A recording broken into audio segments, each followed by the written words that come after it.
Welcome to TBN Game Day Live, your home for St. James Athletics. I'm alongside Jonathan May and Isaac Woltz today. Let's recap a couple of the sports we've seen this week for St. James. Volleyball right now tied for first in the EKL. They're going to be playing Blue Valley West on Tuesday at West. That game potentially going to decide where St. James finishes in the EKL. So big game for the Thunder volleyball team. And then on the soccer pitch, St. James down 2-0 to Mill Valley, comes back and wins in overtime. So great win for the boys. But last week, St. James football game, they lost 20-10 against Blue Valley, but they're looking to come back this week against St. Pius. I'd like to introduce head coach of the St. James Academy Thunder, Tom Radke. Thanks, guys. Appreciate it. Oh, I'll take the clap. Sure. Yes. Thanks for coming on, Coach. Yeah, thanks. Yes. All right, so a team coming off a tough loss last week, obviously, had a really good win to start the year, 3 straight losses after that. How do you get the team kind of back to where they're at in week 1? Yeah, we've had really good weeks of practice. That's the frustrating part, and we're just not producing on Friday night. The guys are still in good spirits. Like I said, we just had a couple mistakes last week, cost us 10 points and those 2 bad snaps on the punts. But other than that, the guys are playing really hard, really fast, just making too many mistakes in EKL. Yeah, I know. I said before we started filming that to Isaac and Will, really if you take away about 7 plays from that game on Friday, I think we win. And so I agree, we're very close. We're right there. We just have to get a few balls to bounce our way. Obviously, big loss last week. Tyson Bishore hurts his hamstring. Does that, and then Frankie has to step in as quarterback. I know you said he's had a really good week at practice. Does that change the game plan at all on offense, especially? Do you call different plays? Do you have to shrink the playbook at all, or do you have full confidence to just kind of let Frankie take the reins and run with it? No, honestly, we're ready to go. We didn't lengthen practice at all to get any more reps for Frankie. He's been really good. He's dominated the JV games that we've had him play in. He's been playing receiver a little bit too, so the Friday Night Lights won't bother him at all. But no, he's ready to go. We haven't shrunk anything. Actually, we added a few extra things for him this week just because he's a lefty and we can do some different things there too. So, so there'll be some extra stuff for you this week. All right, I'll be looking forward to it. So what's it like for a quarterback like Frankie, right, coming in as a backup? What's it like for him to have 2 receivers like Parker Chase and Sam Neese on the outside that are so solid for the St. James team? Well, it makes it really easy for him to step right in, right? So that's the key there. So we've got some really good targets out there, and Alex Jett's coming along too, and Brody Brugman, we put him in the varsity a little bit too. He had, again, dominated JV game. So he's looking really good right now too. So, but with Neeson and Parker out there, just throw it up and make some plays. Yeah. For sure. So what else? You're looking ahead to St. Pius this week. What have you seen on film, and kind of how do you plan to game plan for that team coming up this week? Yeah, Pius, their seniors have played the last 2 years. They've started. So they started against us 2 years ago when they were sophomores. So they're a really experienced football team.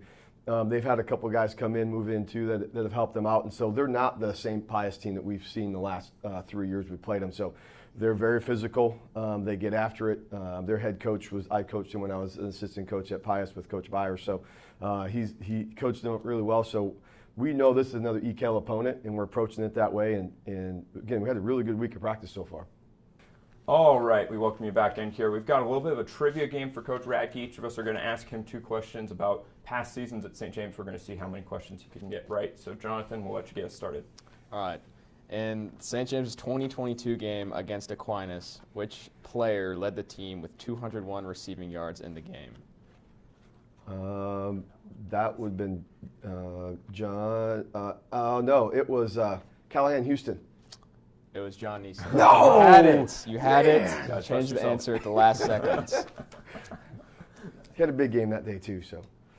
All right, next question here. In 2021, this player led the team with 84 catches for 1,099 yards and 14 touchdowns. What player was that? Iowa State Cyclones, Ty Claiborne. That is right. Talking about those Cyclones. In last year's matchup against St. Pius, what was the final score in the SJA victory? It was 36 to 14. 34-17. Oh, man! So close. Do you have the 2 from the year before? The 2 years before that? 2022 and 2021, you know those 2? Since For our the Pius freshman scores? year. Yeah, do you remember? One was 42 to 10. Close. 49-14. Oh, that was a good game. That is close. And 30, the other one probably 35 to 7. 33-13. Man, Pretty close. Yeah, pretty close. Pretty good memory. Thank you. Back to me. Yep. Okay. Against who did St. James get their first win of 2020? St. Pius, actually. 2020 was COVID year. That's right. That would have been Eudora. Yep. Yeah. Got it. Uh-huh. All right. Who was St. James' first win in the playoffs in the 2021 state title run? 2020 Lewisburg. That's right. Yep. There you go. Mm-hmm. Which player led the team in rushing in 2022? Oh, Chave Watts. No, Blake Boydston. Blake Boydston, did. yeah, Oh, QB. 2021? 2022. 2022, yeah. Chave Watts is 21. Yeah. That kind of surprised me a little bit. Yeah. Good the quarterback did. Yep. Who was our running back that year? Tujek. Yeah. Oh, yeah, His it first was year. John. That's right. right. That's Brady right. and John. Yep. All right. Well, Coach, we'd like to thank you for coming on so much today. Really appreciate you taking the time with us. Thanks, guys. Had fun. Thank you. All right, let's go.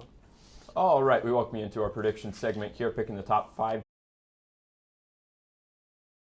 Should be a good game tonight. Graham, what do we got to watch out for today? Well, for the Thunder, it all starts out here at the quarterback position. Tyson Beshore went down with a hamstring injury on his 11-yard touchdown run last week against Blue Valley Northwest. Fortunately, we have a backup named Francis McGinney, who Coach Radke puts all of his faith in, and hopefully we see him excel tonight. Absolutely. Look for St. James offense to try to come out firing. The opponents this week for the Thunder are a very experienced group, the Warriors of St. Pius. Graham, what can you tell us about this team? Well, fortunately, the Thunder emerged victorious last year against Pius, 34-17. But they are averaging 60 points this year, only taking one loss to Rockers by 12 points. They have beaten all their other opponents by more than 20. Yeah, should be a good game here on the Thunder Broadcasting Network. Like you said earlier, Graham, no Tyson Beshore for this game. Not sure when he'll come back. Doesn't seem like it will be soon, though, for St. James. They're going to have to figure out a way forward with new quarterback Francis McGinney. And you might have heard it on the pregame show there. Coach Radke excited about what the junior can do. We've seen him play a little bit. He's completed just one pass this year, but that pass was for a touchdown on the trick play. So clearly a guy with a lot of talent, and this team has a lot of faith in him, I think, heading into this game against St. Pius. Absolutely. So St. James will be receiving the kickoff here. It's going to be John Tujak and Parker Chase back to return like it has been all year long for the Thunder. Lots of touchbacks so far this year. Hopefully we can see a return at least once or twice this game from Chase or Tujak. Yeah, we haven't really seen much from this return unit this year, Graham, and this is a special teams that has struggled a lot this year. They've given up some big plays, committed some big penalties, and we saw last week this unit gave up 10 points really with a couple of bad snaps on the punt unit, and that's something St. James obviously needs to correct. It all starts here in the kickoff return game if they get a chance to do anything with it. Frankie Kapitanovich out to kick here for the Warriors. Beautiful night out, about 65 degrees, barely a wind. Could not ask for much better football weather tonight.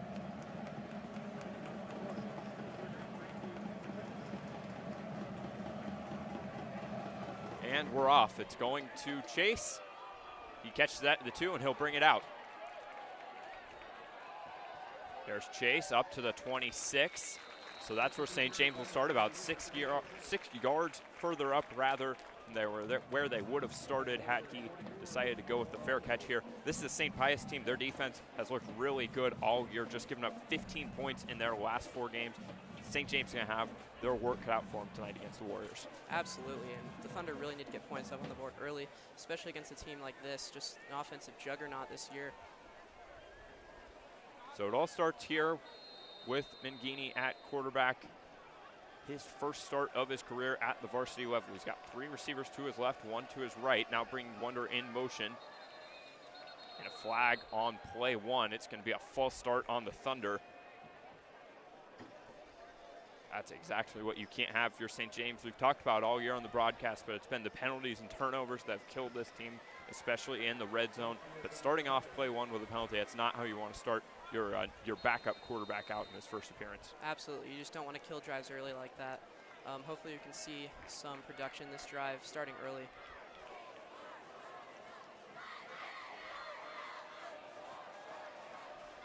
It's going to be a handoff to Tujak up the middle. He's got some blocks. and he gets back to the yard to gain a couple more. So it's going to be 2nd down and 8, got half the yardage needed for the first down, and a good start for St. James on the carry by Tujak. Nice job by Tujak finding the holes early. Good offensive line blocking there. Yeah, the right side really helping him out a lot there. Carter Jasperson and Luke Neff, right guard and right tackle respectively, doing their jobs on that one. So it's going to set up a 2nd down and 8. Drop back, 3-man blitz, caught by Chase. Chase, such a reliable target for the St. James team all year. He has been so good. Over 370 yards and 5 touchdowns. Gets 7 on that one. It's going to be 3rd and short here now for Thunder. Absolutely. Frankie has a nice selection of targets here. Neeson, Jet, and Chase, as we just saw there. Big 3rd down here, 3rd and 1. Drops it. Does Mangini. He was under center. St. James rarely does that unless it's in short situations, and they got it. Lots of turnovers here to start drives early for the Thunder. Just not what you want to see here. It's a good defensive stop by Pius. Absolutely not. You can't have those mistakes. That's Maddox Chenoweth, number 3, the D lineman, ending up with it. It just fell right into his lap there. So that's where Pius will start their drive at the 34 in St. James territory. This is a Pius team. We talked about it. They've played 4 opponents in the last 4 weeks that are not necessarily probably up to par with their skill level, but they have averaged 60 points in those last 4 games. Now, they only put up 12 against Rockhurst. St. James probably closer to Rockhurst than those opponents, but that's something definitely to keep in mind. Hudson Bailey, the quarterback, he's going to give to Larry Cascone here, and what a great play that was. An 8-9-yard run, and it took 5 Thunder defenders to bring him down. Yeah, absolutely. He just carrying defenders across the line. Just short of the line to gain. It's going to be 2nd down and 3 here. Cascone is a dominant back. He's been, a guy that St. James has kind of struggled with in some of the past matchups with Pius. St. James, like you said earlier, Graham, 134-17 last year, but Cascone was really a lot of the reason for those points. It's going to be faking the pitch. Bailey up the middle. What great blocking again. Great scheme there. Gets him up to the 16, and that's exactly the start you want if you're Pius. 18 yards on 2 run plays to start. Yep, those dominant plays on the offensive side of the ball are definitely just going to kill the Thunder here. Hopefully Coach Denton can get some fire in these boys. Yeah, and the D-line not doing great to start. O-line really been dominant for the Warriors through 2 plays. They're going to fake. No, they're going to give the jet touch pass. Skahan helps bring him down after a gain of about 4. That's Charles Ross, the 3rd senior receiver. We might see him on defense today as well. Only gets a couple, so that's the best defensive play so far for Thunder. Great tackle by Skahan there. That's the best possible option for this defense. Yeah, really important making that tackle when the first guy gets there. Something St. James struggled with a little bit this year, but Skahan doing a nice job of it there.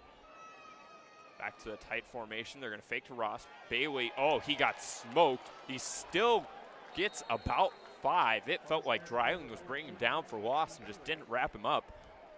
And Bailey kept his legs going and got 4 or 5 on that one. Yep, Dryling almost got in there. Would have been huge for the Thunder, but still 3rd down here. Yeah, and still 3rd down, like you said, Graham, 3rd and 4. It's a big opportunity for the St. James defense to hopefully force a field goal here. They can get a negative play. 4-point play here coming up. Ross in motion. RPO incomplete. Hornback was in coverage. Pass intended for Jackson Roderman. There's going to be a flag on the play. Let's see what the call is. It's going to be a false start on the offense. That'll push him back. Or illegal formation, rather. It looks like St. James has an option. They could either take the 4th and 4 or the 3rd and 9. They're going to decline the penalty, so it's going to be 4th and 4. Like I said, 4-point play there. Love to see 3 rather than 7 on the board. Yeah, and this is where Pius, I think they're going to go for it, even if it's 4th down here. So if that's the case, right, Pius is risking a lot. It looks like they're going to bring the field goal unit on after thinking about it a little bit more. Absolutely will. This can be an interesting spot here for Pius. They had an option to be a little bit more aggressive. Looks like they're just going to take the easy points there with the field goal. Still need to hit it through. Kapitanovich, the lefty. Good hold, good snap, looks good, and it is. So St. James lucky to escape, only giving up 3 after the costly fumble on the first drive. It's always good to get a defensive stop after giving up very good field position. BSN Sports is a team supplier specializing in high-quality athletic apparel, footwear, and uniforms. BSN Sports provides convenience for coaches, which allows the St. James Academy Thunder to focus on winning. BSN Sports is a proud supporter of the SJA Crimson Club. Performance Rehab uses the latest and most efficient treatments to meet your specific problem and guarantees your success. Experience the caring environment and the genuine concern they show when getting to know patients and their health goals. Performance Rehab is a proud supporter of the SJA Crimson Club. All right, so back to return is St. James. Graham, you were saying you wanted a good return last time. He got it up to the 26, a decent return. Let's see if Chase and Tujak can do better this time. And every yard counts in that situation. 26 to 25 does not matter. Kapitanovic back out to kick now. Chase is going to let it go through the end zone, so St. James will start the drive at the 20. Graham, what do you think St. James needs to do this second drive to kind of get their offense going a little bit? Well, in the passing game, Francis definitely needs to get the ball out early. Those short gains would definitely drive you down the field and get a touchdown if all things go right, especially with this defense. This defense has been solid in their recent games. Yeah, absolutely. This is, like you said, Graham, it's a good defense we're looking at here, but I think, like you said, the quick passes, that's how you kind of get a quarterback that hasn't played as many varsity snaps kind of acclimated to this sort of game. Is it makes some easy throws for him, try to scheme some guys open. You saw him do that with Chase already. Absolutely, but that comes with a price on both sides of the ball. It's going to be a quick screen. It's going to be a pass to Chase. Oh, he has Neeson. Oh, my. Neeson down the sideline. 20, 15, 10. He's gone. What a play. The trick play worked, and the trick plays have worked all season long, and that one goes for 6 to 6. And as we saw a few weeks ago, Frankie throwing the trick play, this time him giving it up to the other receiver who makes just a perfect ball downfield to Neeson for the touchdown. That is a great play, and that's what we all like to see. Yeah, we haven't seen Chase attempt a pass at the varsity level. Takes a lot of guts to, ask that much of him in this situation, but big time play and a great call by offensive coordinator Matt Joshi. Now on to kick is Jack Bevitt. Ben Johnson, the kicker, has been injured, so he is not going to be out there today. So Bevitt will be doing the PATs. Great snap and hold, and no good. Man, this has been a unit. St. James has just not been able to get much out of that PAT unit. I believe this is the third or fourth miss they've had this year, and that's just kind of inexcusable at this level. St. James definitely needs to find a solution to get back on track. Absolutely. In that area.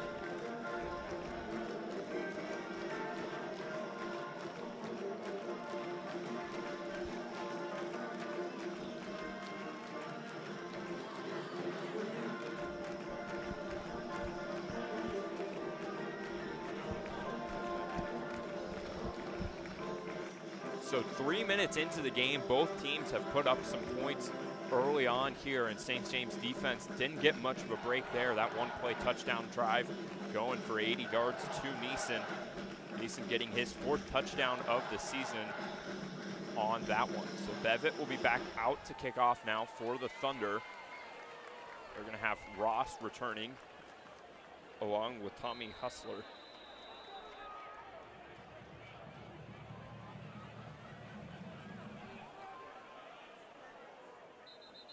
And it will go out the back of the end zone. So picking up the drive here at the 20 will be the Warriors. Warriors definitely looking to add 7 more. They got 3 the first drive, pretty good start.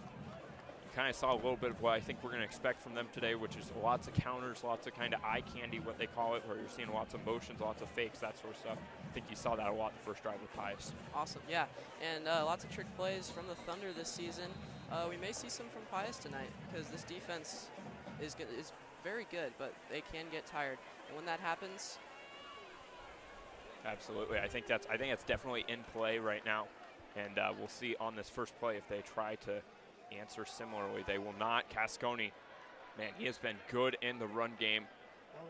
Gets about 6 there. St. James is a team that's really struggled in the run defense. They've been pretty good against the pass, but the run has just been really, really difficult for the Thunder the last few games, and already a good start for Pius in that department. nice tackle from Horn back there. Definitely like to see more of those. So 2nd and 4. And Looked like Andrew Moyer pushed the center over, so that's going to be easiest call the refs are going to have tonight. It's going to be 5 yards. That's the second penalty of the game on the Thunder. Last week was a game filled with penalties. We're only 3.5 minutes into this one. We've already had 3, so hopefully not a repeat of last week's sloppy game for the Thunder. And when those stack up, it usually means trouble. Not much else it can. Yeah, absolutely. Both teams committing multiple already. It's going to be handoff to Cascone again. Gets 6 or 7. That O-line is doing him a lot of help right now on the ground game. And those dives up the middle, basically guaranteed yards until the defense can step up and make a stop.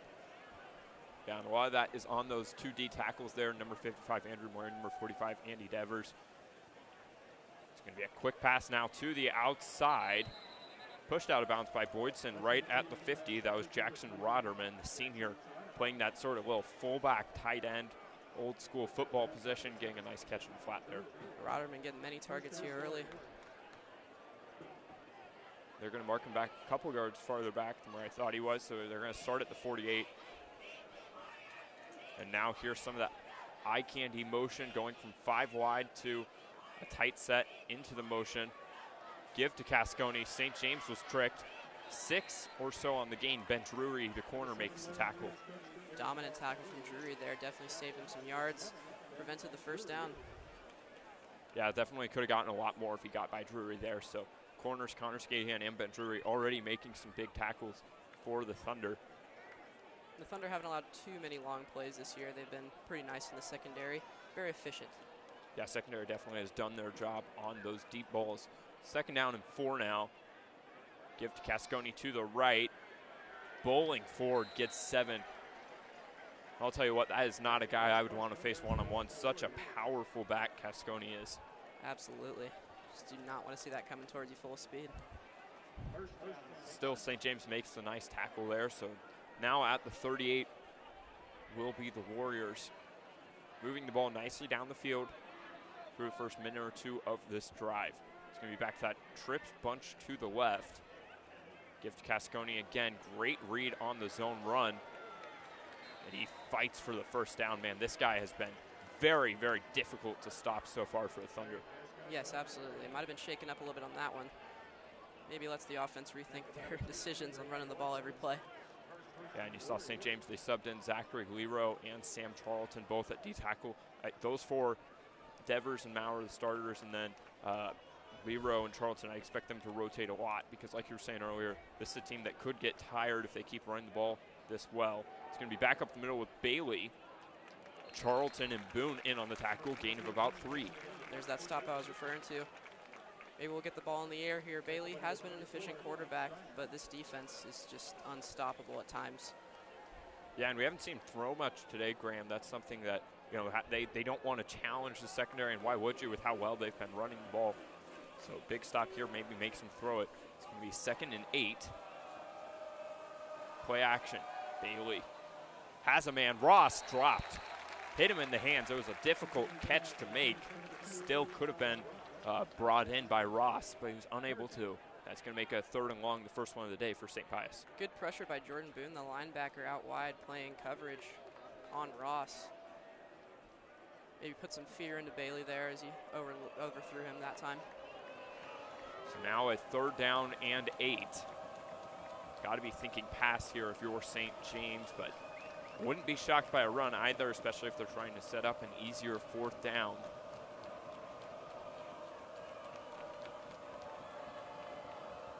Drop back Bailey. Got time. Delivers the pass, and that's another drop. Intended for Roderman. He caught one earlier. It would have been right at the first down marker, but unable to bring it in.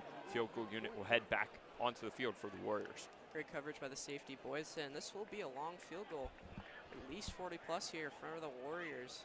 Yeah, it's going to be about 44-yarder. We've seen this is a guy that looked like he was hitting from there and maybe a bit more in warm-ups. So Kapitanovic here attempting a difficult field goal. We've seen some deep field goals made already this year. Feels like they just keep going farther and farther back at all levels of football. Looks like it has the leg. Is it good? It is. So Kapitanovic delivering with 2 straight field goal ending drives for the Warriors, and that extra point really crucial right now for St. James. St. James would be up if they made the PAT. Unfortunately, they are not. The game is tied at 6. A very impressive kick from the lefty there, but 3 cannot sustain you on every single drive, especially if the Thunder come back on offense here. Could get up by at least 7 here. Yeah, you definitely want to see St. James, or St. Pius rather, finish their drives better. Graham, like you said, they got to the red zone 2 straight times. You just cannot end those drives with field goals because, like you said, that against this St. James offense, that's probably not going to be enough. So you want to see, if you're a St. Pius fan, probably them finish these drives a little better than they have. Nonetheless, they'll take the points with the game knotted at 6. Minus some turnovers, the St. James offense has been very consistent this year, putting up at least 10 points a game, never getting shut out, never been blown out by more than 3 scores. It's very good football games this year. And it will go out the end zone. So St. James begins their 3rd drive of the night at the 20. First drive ended in the Mangini fumble on the 3rd play. Second drive, a 1-play scoring drive. So maybe St. James will go for a little bit of a longer drive here. Wise decision by Chase to not return that one. One of our key receivers here. Save some energy for sure. Very useful. So St. James has 2 running backs on the field, Puhala and Tujak. Puhala on the hip of Mangini, Tujak behind him. We haven't seen many 2-back sets this year. Tujak fighting. Looks like he got only 1 there. I would guess we're probably going to see more guys like Puhala, Brugman, some of those guys that played some of those JV and earlier on in their careers freshman team snaps. I would expect that we'll probably see those guys rotate in a little bit more, and I'd probably try to make Mangini a little bit more comfortable back there at quarterback, throwing to some guys that he's more used to throwing to here. Absolutely, that chemistry is very important. Doesn't matter what level you're on there. Definitely nice to see some familiar faces. Pitch to Tujak. Man got through. Ultimately, Tujak is brought down. Gain of very little. That was Charlie Ross in on the first contact, though, for Pius. So 2 quick run plays, not doing much for St. James now, 3rd down at 9. Pius did read that play very well. Brings up a 3rd and long. We expect to throw here. Francis is definitely capable of making this pass here for the 1st down. So 3rd and 9, 2 receivers on both sides of the quarterback Mangini. O-line protection has been good enough so far. Pius, a team that runs with 3 down linemen, not 4. They see 6 blitz here, and he's just going to tuck and run wisely. He's got the block. He's got the first. There's Charlie Ross. He had a catch earlier bringing Mangini out of bounds, and that's a smart play from the junior quarterback for the 1st down. Absolutely didn't see anybody downfield, so he used his legs to get the 1st down. Very great play from Mangini. St. James needs that decision-making at the quarterback position to continue to be that strong. It's going to be 1st and 10. Drop back. Toe tap by Neeson. Caught inbounds at the 41. That's going to be a gain of 6. St. James had a lot of success with those routes in the past so far this year. Nice play by Neeson there. Field awareness making that catch. Brings up a 2nd and short. 2nd down and 4 playbook. Wide open in this situation on the field. Tujak's motioned. It's going to be the draw. Here goes Mangini. He is dangerous in that area and getting into St. Pius territory on the run. Nice play out of the Thunder playbook there. As you said, that was the right one to pick. And he's a guy, Mangini, he is a guy that is a really, really good runner. I expect we're going to see a lot of those sort of runs from him tonight. Back to the screen pass to Neeson. Oh, what a move to make him miss. He fights forward right at the 1st down marker. And Neeson and Chase are doing a great job so far tonight on the outside for Mangini. Yes, yards after catch has been a huge aspect of the Thunder offense so far this year. Be sure finding his guys with good blockers downfield. It's recipes for success. Yeah, and that's a sideline warning there on St. James, so it's not going to affect the play. No, penalty on that, but it is a warning. So next one will be a 15-yard penalty. Pump fake. Oh, he's going deep for Chase. He does not have him. And you can't really fault the quarterback on that one. Play design just did not trick the defense. Great coverage. That was Dwight Medberry on Chase there. It's going to make it a 2nd and 10.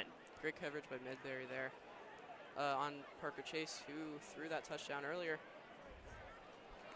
Yeah, and he's such a valuable player, right? We've seen him return We just saw him throw a pass. We've seen him get involved as a blocker and obviously as a pass catcher. So valuable to have guys like that are kind of Swiss Army knives for the St. James team. Only 10 on the play clock. Looks like a little bit of confusion. Give to Puhala. Oh, what a move. Very impressive 1-yard run. Split in 2 defenders just to get back to the line of scrimmage. It's a very nice play from Puhala. Shows his determination to get back and succeed for his team. So 3rd down 11. Jamel Holman there, the sophomore D tackle for the Warriors, making the stop. This is a Pius team. They don't have as many guys as St. James, so you're seeing more guys play both sides of the ball.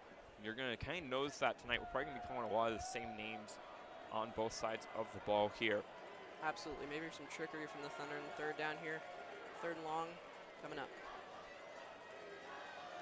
Let's see what they go with. 4-man rush. He's going to evade. Makes the linebacker miss.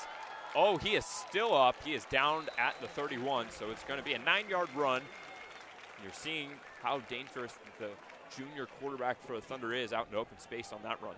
Absolutely. You usually see those jukes from wide receivers and running backs, never from your quarterback. Very impressive from Mangini. Yeah, and he is, you kind of said it there, Graham, right? You see those more from receivers and running backs. St. James recognized that. They've put him at receiver some this year, so that kind of shows you the athletic ability we're talking about with this guy at quarterback. Now it's a 4th and 2. The offense stays on the field. Big blitz coming. Everybody jumped that time. KJ Murray and Lawan Toledo both jumping off sides there. St. James gets the easy first after the penalty by Pius. Nice decision from Joshi to keep the offense on the field, trying to get him to jump. You see that in the NFL a lot. Yeah, that's definitely a thing you see in the NFL a lot. Those guys probably jump a little bit less, though, than high schoolers that maybe don't have that same discipline that the pros have. Absolutely. Discipline is key on offense and defense here, as you just saw. So 1st down and 10, 2:38 and counting on the clock in the 1st quarter. We're tied at 6. Blitz coming again. It's going to be a handoff to Puhala going far side. Nice run of 7. There's going to be 2 flags down, likely a hold on the Thunder on the left side of that line.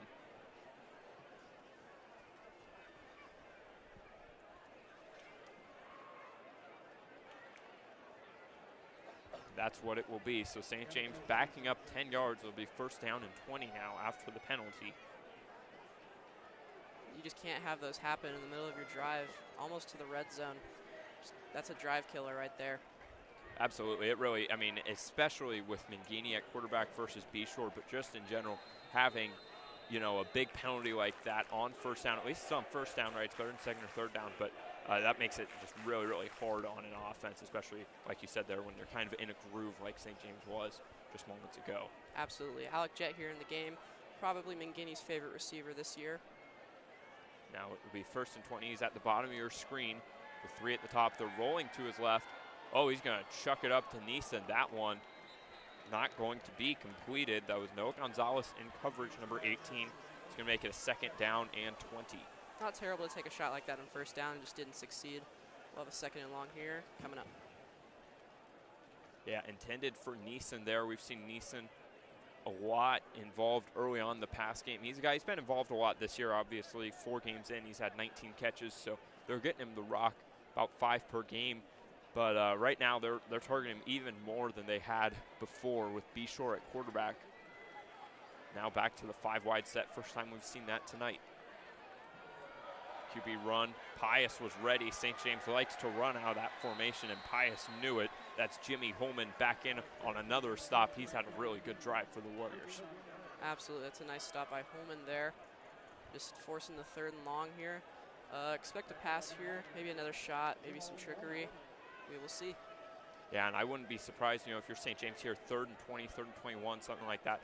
Maybe you think about a short pass here, just let Neeson or Chase try to get the yards, because right now it is maybe a little more risky to have Mangini try to throw one deep, just knowing how little success St. James has had with that early on. Good snap. He's going to go deep like you wanted, Graham. Does he have him? He doesn't. It is picked off. That is a great play, Lawan Toledo. He was a really good player at that safety position, making a lot of tackles last year in this game. He comes up with the big INT. St. James tries to take a shot, and it misses horribly for the INT. Unfortunate turn of events there for Mangini, having multiple overthrows early on. That one to a defender. Very unfortunate end to a drive here, as the Warriors will take it out here from the 20-yard line. Yeah, so this is not really what you've wanted offensively for St. James outside of the trick play. Not, been the cleanest start, and that's something St. James struggled with last week as well, and the loss by 10 to Blue Valley. Definitely want to see him clean up some of those negative plays this next drive. But back coming out will be the St. Pius offense. Minute 14 left in the first quarter. Let's see what they can do here. Likely see a run from Cascone up the middle or to the right side.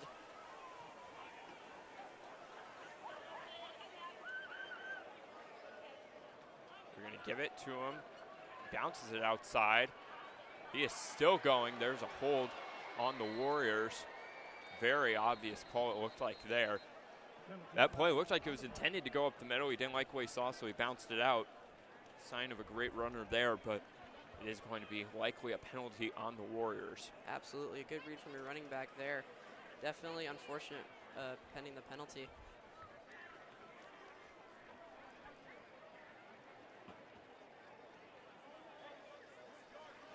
And we'll see what the call is. Looks like it was maybe a little short of a 20-yard gain. If there weren't a penalty, it will be a hold on the Warriors.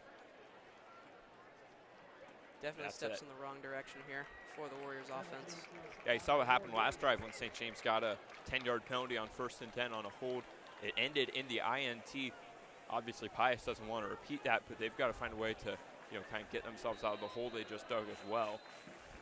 And their field position is definitely a lot worse than it was for the Thunder. Yeah, and they didn't move as far back there as well, so that makes it a little easier. Only moved 2 yards back because the penalty was farther upfield. So that is nice for the Warriors. They're going to give to Cascone after the motion. Fights forward. Looks like he got 4 or 5. It feels like every play this guy's getting at least 3+. Absolutely. Despite the gain, a positive play for the Thunder defense. Good getting a stop there. So 2nd down and 7 now.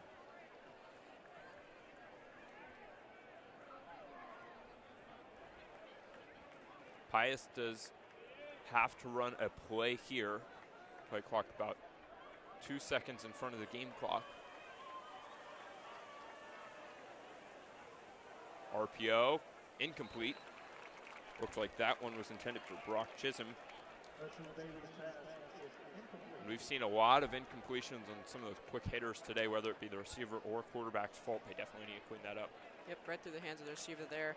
Wasn't the worst throw he could have had, but definitely should have been a completion there. Yeah, I think, a lot of those throws so far from Bailey, number 14, the quarterback for Pius, it's been not the perfect throw, but it's been good enough, and his receivers just haven't been making the plays needed. A lot of 2-back sets. They're back to that here. It's going to be a screen now to the fullback. He is still on his feet. St. James missed the tackle. Requette couldn't bring him down. Here he goes along the sideline. He's against Drury, and Boone helps bring him down inside the 20. But that's Jackson Rotterman. What a play that was. It looks like there was not only a flag, but also Boone goes down with the injury there. Let's see what happens now. It looks like probably penalty on Pius again. And what a play to end the quarter.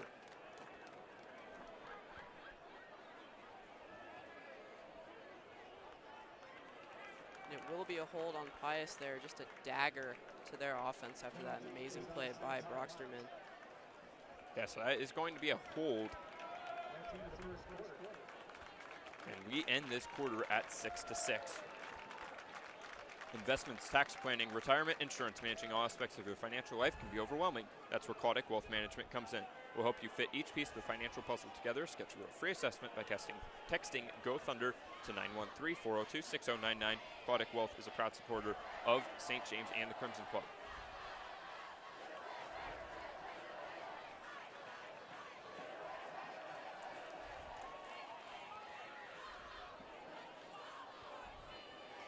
And now let's send it over to the commercial. The Spark Center is where students can come to help with learning, enrichment, collaboration. So say you're working on a problem or writing an essay and you get stuck in seminar and you're like, I just don't know what to do. You can ask your seminar teacher or study hall teacher. You can come on down during the day. We'll solve your problems and you can get right back to work so that you can be more efficient and have fun at home.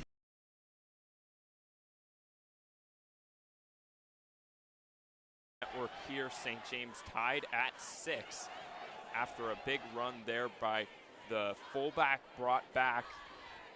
It's going to be first down and 10 now for Pius at the 35. Fairly even matchup here so far. Seeing some goods and bads out of both offense and defensive side of the ball from both teams. Definitely want to see some separation here from the Thunder offense to their defense. Yeah, and you definitely need to see St. James start executing a little bit better on both sides of the ball. This is a good Pius team like Coach Radke talked about. This is not the same Pius team that St. James was beating by 40 a couple years ago. This is it's a different group, a much more experienced group. You're kind of seeing that come into play here. It's going to be first down and 10 at the 35 to start off the quarter. Dive to Cascone. Dreiling almost got him down for a tackle for loss. Ultimately, the D-line gets him down, just a gain of 1, and that's probably the worst play so far we've seen from Pius run game so far, so good job by St. James there. Definitely some slight disappointment from Dreiling there. Definitely missed 2 probably gettable tackles there so far in this one. Hopefully you can make up for those in the future. Yeah, that definitely is going to be important, making those initial tackles. Dreiling, one of the most important parts of this defense, looking at a guy that has 6 tackles for loss, leads the team with 4 sacks. But he's a guy, like you said there, Graham, he's missed a couple tackles. Definitely want to see him clean that up. Second down, 8. Cascone, we're going to be saying his name a lot tonight. Only a gain of a couple, maybe making it, a passing situation where Pius has struggled a lot more. It's going to be third down and 6 now. And despite the missed tackles, Dreiling always in the backfield, just kind of has a huge presence there, almost like a second home. Yeah, he certainly is doing his job tonight as far as getting into the backfield. And St. James D-line, they've really responded well this drive after struggling a little bit those first couple. It's going to be Ross in motion. Fake. Flowing. Complete. What a hit that was. He stayed on his feet. That was a great play by Pius there. That was Vinny Ross, number 12, with the catch. It was a good-looking hit by Hornback. Just stopped him from getting more yards there. Didn't make the complete tackle. Valiant effort on defense. Yeah, about as good as you can do in a spot like that if you're Hornback making a legal play on the ball there.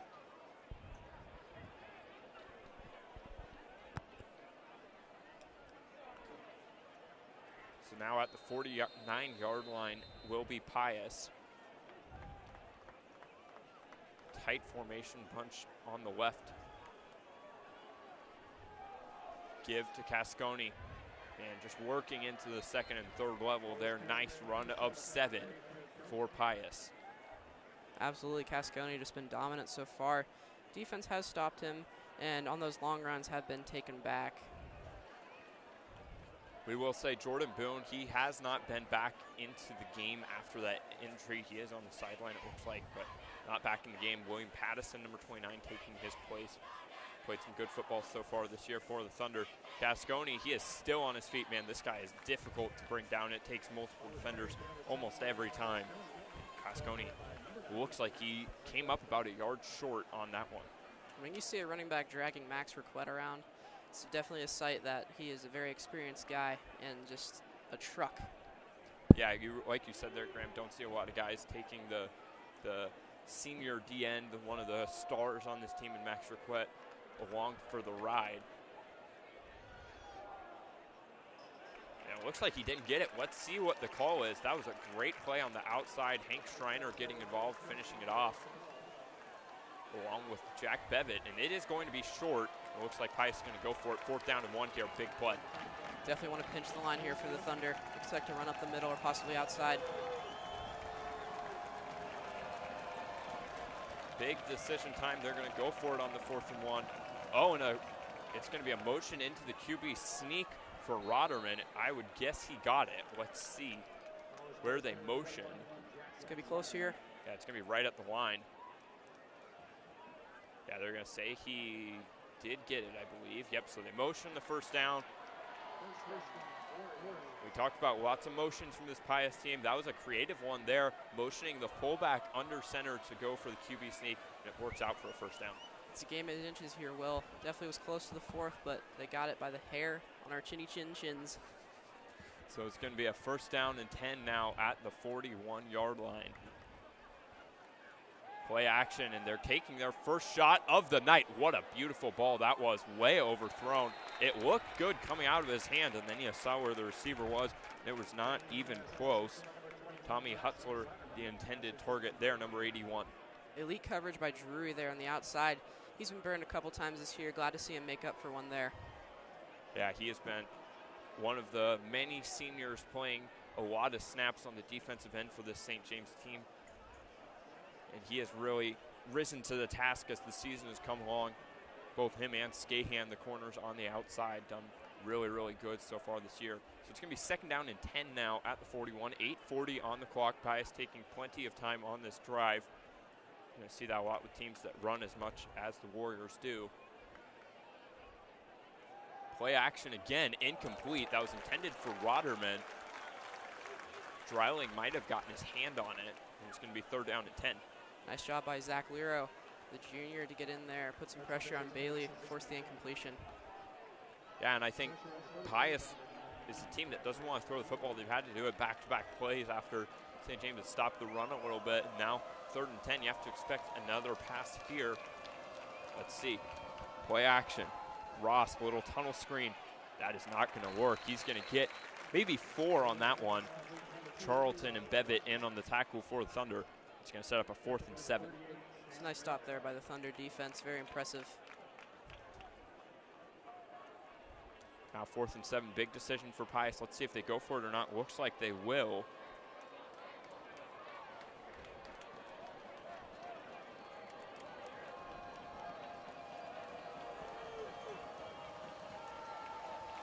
Ross in motion. Blitz coming. Complete. That's going to be enough for the first down. Great route and great catch. That's Tommy Hutzler on the outside for the first. Definitely don't discredit the quarterback there. That was an immaculate ball on the outside. Great field awareness by the receiver, enough to pick up the first down for Pius. Yeah, great execution on that one by the Warriors. They get the much needed first down to keep their drive alive. Great run design there. That's Bailey fighting to the 21-yard line, getting 7 or 8 on that carry. Nearly picking up the first down. The keeper gets the Pius Warriors almost to the red zone at the 22. So 2nd and 4, and back to this 5 wide, all on the right. They're likely going to motion out of it. They will once again. This creates a lot of confusion on the St. James defense as to where they need to be lining up. Back into the close formation. Ross back in motion. Play action. He might have a man. He does. It's Hutzler again. Hutzler runs backwards, maybe losing a few yards there. Great route. That's going to be a first down for the Warriors. That was a nice route by Hutzler there, almost Travis Kelce-esque, just finding the soft spot in the zone defense and standing there, giving his quarterback a nice target. Absolutely. You're seeing this a team that, you know, on a lot of these play actions, they like to kind of get some flow for the quarterback, right? So you're going to fake one way, you're going to go the other way, get some guys out blocking for him, get the routes crossing for him. You saw that there. Hutzler, like you said, realized he was open, stop. Great pass by Bailey for the first. They're going to give to Ross on the jet sweep. Gains about 6. And it is so hard for the St. James defense, but especially the D-line, to tell where the football is going. They're doing their best right now, but they're bound to get tricked a couple times with how difficult this offense is for Pius. Yep, and as a defender, when you're using your eyes to just find out the read. Fighting in. Let's see if he got in. It was really close. They said he did not. They had gone away from Cascone for a few plays, but he comes back in there. He comes up just short of the end zone. They're going to go quick now. St. James has to get a guy off the field. They're not going to. Not even close. Does not matter. Touchdown, St. Pius. Not a bad the late drive there sub from doesn't Pius. matter.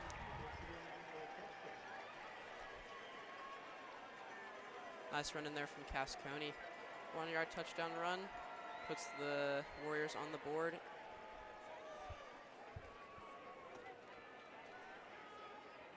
So let's see.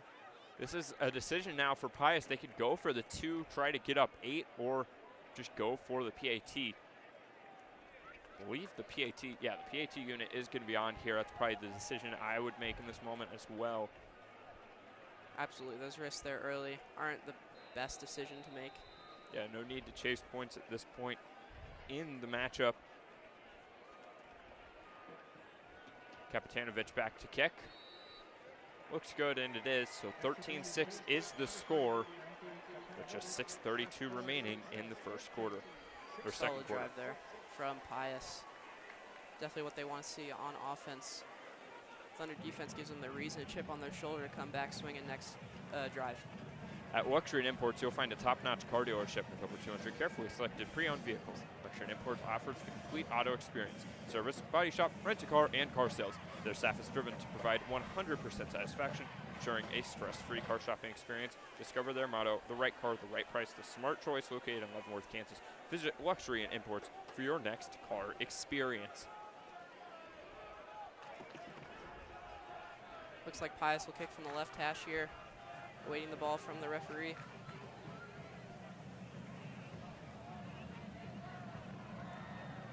Now setting up from the 45 here, may have been a penalty. Yeah, penalty on the last drive. They're going to implement it on the kickoff when St. James had 12 on the field. So ball will be at the 45 here for the kickoff. Makes it even more likely we'll see a boot out the back of the end zone. Jason Tujak back to return. Kapitanovic kicking once more for the Warriors.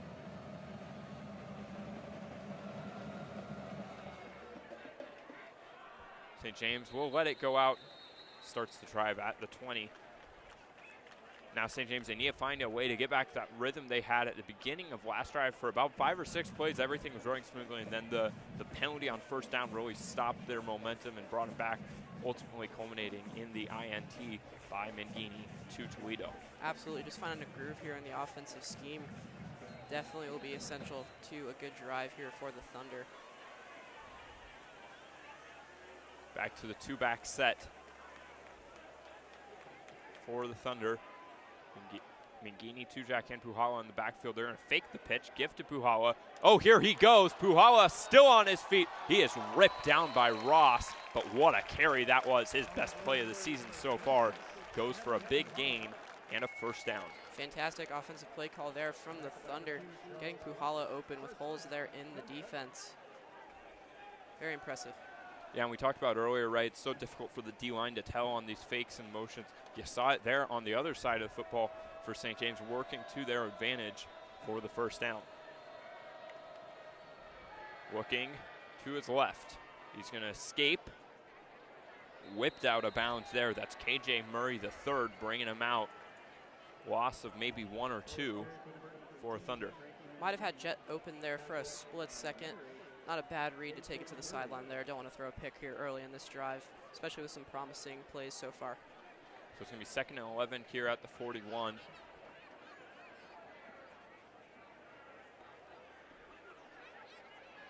Almost exactly halfway through this second quarter. Both teams have 3 timeouts. If that does matter later on. There'll be 3 to the right, 1 to the left for Mangini. Read option, keep. Oh, makes a man miss. He is still going. And you're seeing it again. This guy out in space is really, really difficult to bring down. Getting 10 just short of the first down. No, they're going to give him the first. The combination of good blocking from the Thunder and your jukes, shiftiness from your quarterback, that is a for sure recipe for a first down, as it was shown here. Yeah, that's kind of the key right there, right? And not just Mangini, but really get any playmaker out in space and get good blocking, and St. James likes their odds. They've done that a few times today with some success. So now their first play in Warriors territory off the drive at the 48. Quick drop. Looking, buying time. Nothing there. He is still going. He wants blockers. He has one. He is still on his feet. Comes up just short of the first down. Charlie Pranger there bringing him out after a gain of about 8. You're seeing some of those wheels on Mangini, the quarterback, really paying off. Absolutely, and as the season has went on, his pocket presence has just been increasing. Just this defense hasn't seen anything like this before. It's very impressive. Yeah, it is really good, and like you said, Graham, this is a guy, he's played a lot of JV snaps from playing at the varsity level. There's just a lot to get used to. Pocket presence certainly is going to improve play by play. You're seeing that here already. So he got 10. It's going to be rolling to his right. He's just going to chuck it up.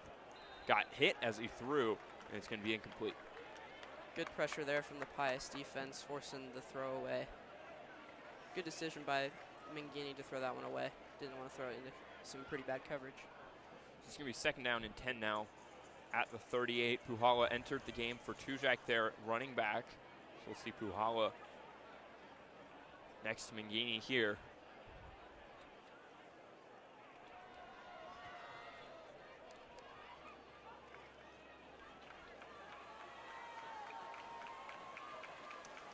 So ball at the 38. 2 receivers to the right with the tight end Chase. Play action. Smoked. He evades. Here he goes. Up the field. Falls. Dives forward. Gets about 5. The fullback, we've called his name a lot, Jackson Roderman, helping bring him down. It's going to be a 3rd down and 5 now for the Thunder. I must say, Will, my jaw was on the floor after breaking that one. That was a very impressive move. Breaking the sack there and getting some positive yards. Definitely what you want to see as a coach. Yeah, and at a certain point, it stops, becoming such a compliment to Mangini and start wondering why Pius isn't making these tackles right. These are, obviously it's difficult to bring a guy down in space, but just missed tackle after missed tackle, they definitely need to start cleaning it up. 3rd and 5, big pressure. Goes to Tujak, the check down. He was covered up. Great coverage. That's Maddox Chenoweth, number 3. It's going to be 4th and 5 now for the Thunder offense. Big decision coming up. We'll see what happens. Looks like they're keeping the offense on the field, probably just slightly out of Bevitt's range.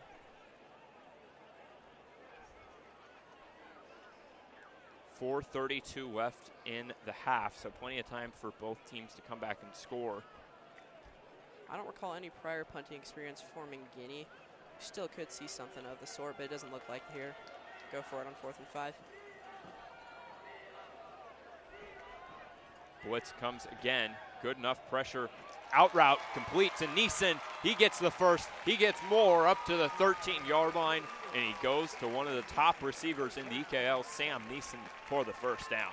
Awesome play there. Why need 6 and you can have 20? That's going to make it a 1st down now from the 14-yard line.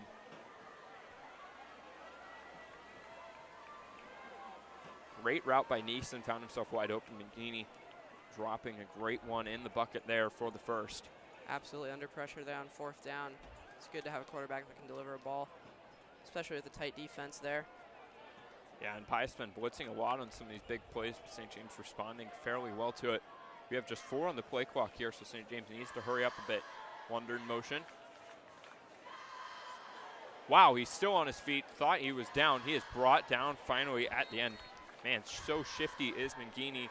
KJ Murray brings him down after a minimal gain. And that time, Pius stepped up on the defense and got a stop there. Thunder still in the red zone here. Brings up 2nd and 10. St. James going a little faster here. They've been going really slow these last few plays. Trying to get back to the line a bit quicker. Makes him jump. Brock McKenzie, he's getting his 1st start of the season at center. He fell backwards there. It will be an encroachment, though, on the offense. Looks like they pushed over the center. So St. James moves forward 5 inside the 10 now.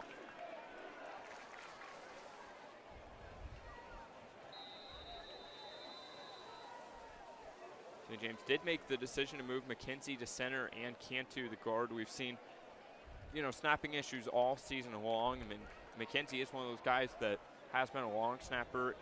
For some of the snaps that have maybe not gone as well, Cantu also has had some struggles. So St. James, it's looked good so far today, though, for McKenzie. So that's the important thing, is just getting the ball to the quarterback on those plays. Oh no, it's dropped. Oh, he's still on his feet.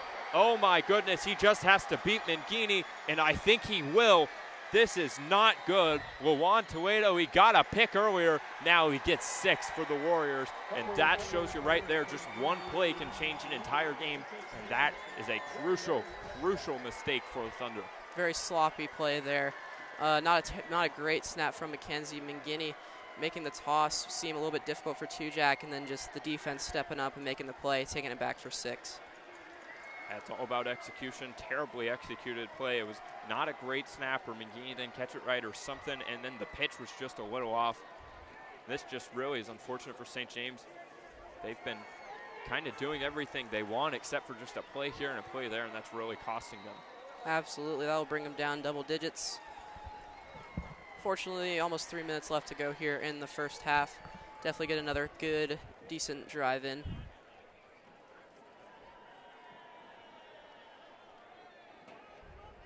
Kapitanovic back on to kick. His second PAT of the day is up and true, so St. James will be down now 20-6. Go enjoy a smoothie with a purpose. Visit Smoothie King, located at Monticello Center in Western Shawnee. Their mission is to inspire people to live a healthy, active lifestyle and to be an integral part of everyone's fitness journey. Go to Smoothie King to rule the day.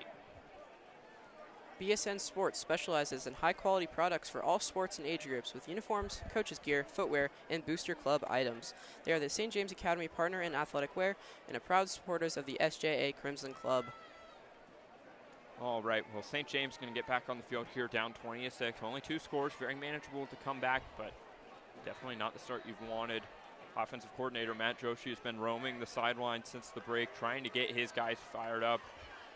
Pretty animated right now. They're definitely going to need it. 2:49 left here in the first half. Definitely enough time to get in a good drive, like I said previously. So 2:49 now on the clock, like you said, Graham. Plenty of time, 3 timeouts. You don't really have to change any of your plays yet. You can run the ball, pass the ball, whatever you want. But it all starts here with the kick return. It's going to go to Chase. He's going to let it go out the end zone. So at the 20-yard line, St. James 80 yards to go here on this drive. They've been getting into the other team territory quite easily so far. Really now it's just about putting that final exclamation point on the drive with some points, because so far St. James has not been able to do that. Absolutely, and previous to the scoop and score, St. James was running the football, trying to drain some clock so Pius wouldn't be able to get a chance to score. Fortunately, after that, they did score, so now it's kind of on them at this point. So now it's going to be the same group of players coming back out for the offense.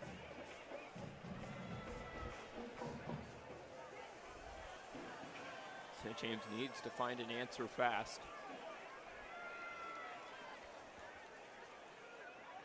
3 to the left, 3 to the right, rather, 1 to the left for Mangini. Drops back, looks to his left.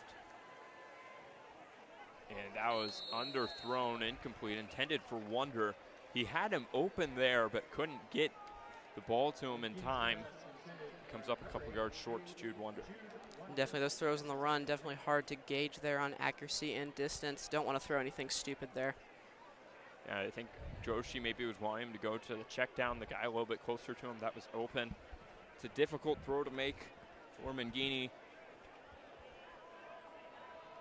Now it's going to be 2nd down and 10. 2 receivers on both sides of the junior quarterback. Tushak behind him. Quick pass back to the out route. It's complete. Fighting forward for the first down. That was Parker Chase there. Let's see if they give him the first. He's right at the marker. They're going to say he's a couple short. Not a bad play there from the Thunder, getting out of bounds, conserving time. Unfortunately, didn't get the first down there. Bring up a 3rd and short. 3rd and 2. St. James has really struggled all year long in these short situations. They've gone under center a lot, but after Mangini fumbled under center last time, deciding not to do that here. Quick drop, complete. Nice little zig route. They're going to give him the first, I think, on forward progress. So a great play. Dwight Medberry there, bringing him out of bounds. Then from coaching perspective, do you call timeout here for a 2-minute? I think you probably wait it out. I think until you probably got a minute or so before, I think you wait here if you're St. James. Because what you don't want to do is you don't want to have this drive so out and then give the Warriors enough time to go back and score. 2 scores, that's plenty manageable. Coming back out next half, but if you're down 3 scores going into the half, with them getting the ball started, it's going to be really difficult. It's going to be a QB draw here. Ripped forward after a gain of about 4. Chenoweth bringing him down. St. James now at 2 minutes on the clock. They need to go a little bit faster than they're going right now. Probably don't need to call the timeout, but they need a little bit of pace right now. Absolutely. And in the case of another turnover, which we hope that doesn't happen, definitely saving some timeouts will be key, just in case. 2nd down and 6. St. James would love a first here. 4-man blitz. Oh, he's going to go deep. He has him. Neeson. Oh, it was incomplete. That is a really tough play to make, trying to track that ball down. And Gini threw it high and far there, maybe a little bit too difficult for Neeson to haul in. It's going to be 3rd down and 6 now. Absolutely. Not the worst ball in the world from Mangini, but with the amount of air on that one, everybody's looking like a rainbow in the air. Impressive throw, just couldn't come down with it. And again, that's just so hard. Even though Neeson's so talented, that's just a really difficult ball to track down. He got his hands on it, just couldn't bring it back into his body. So now St. James stuck here on a 3rd and 6. Pius has brought pressure in these situations. They do it again. Blitz comes up the middle. Has a man. No, he doesn't. It's incomplete. Chase thinks he got held there. Looks like Carl Molly, the senior linebacker, physical on that defense there, and it's going to be 4th down and 6. Offense is on the field right now. I would expect St. James probably is not going to go for it. Yeah, and the punt unit will come on. And St. James, they gave up 10 points here last week on the punt unit. They need to figure out a way to hope that doesn't happen again here. Just need a good snap, because Boydston can get up on the punt if they get that. Boydston, his attempts this year, some good, some bad. Good snap, all right. And it's off, so St. James breathes a sigh of relief. The punt works. It's a good one, too.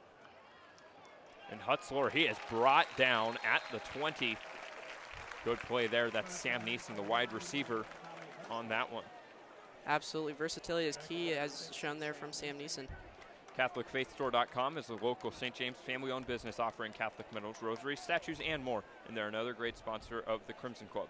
Thunder families get 10% off their purchase with code SGA10 at CatholicFaithStore.com. So Pius will start their drive here at the 20, 80 yards to go, minute 21, 3 timeouts. Definitely manageable. They're going to need to throw the ball a little bit more than they've wanted to so far.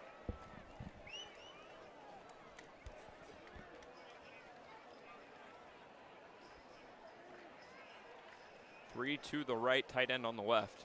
Play action. This is a rainbow. You could pick this off. It will not. Schuster and Hornback were in coverage. Late flag comes in there. There is a flag at the line of scrimmage. I'm guessing this is going to be flags on both sides. Probably a hold on Pius and defensive pass interference. And 2 flags very late coming out there right around where that ball was thrown. Definitely arrived a little bit early there on the receiver. Not a very difficult call to miss there for the referee. Now the ref's discussing what they want to do here.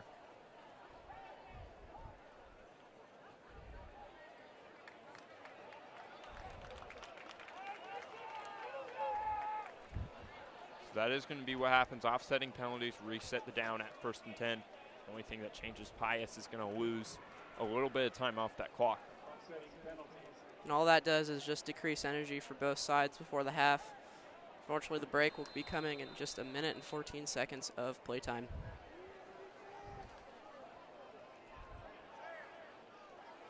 St. James probably wishing they had that one back.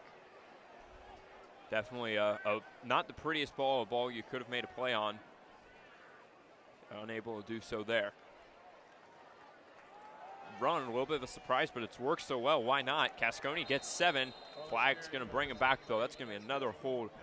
And I got to say, this D-line for St. James, they may not be making the tackles right now, but they're doing a great job of getting, getting upfield on the D-line, forcing some of these holds. Flags have been flying here recently.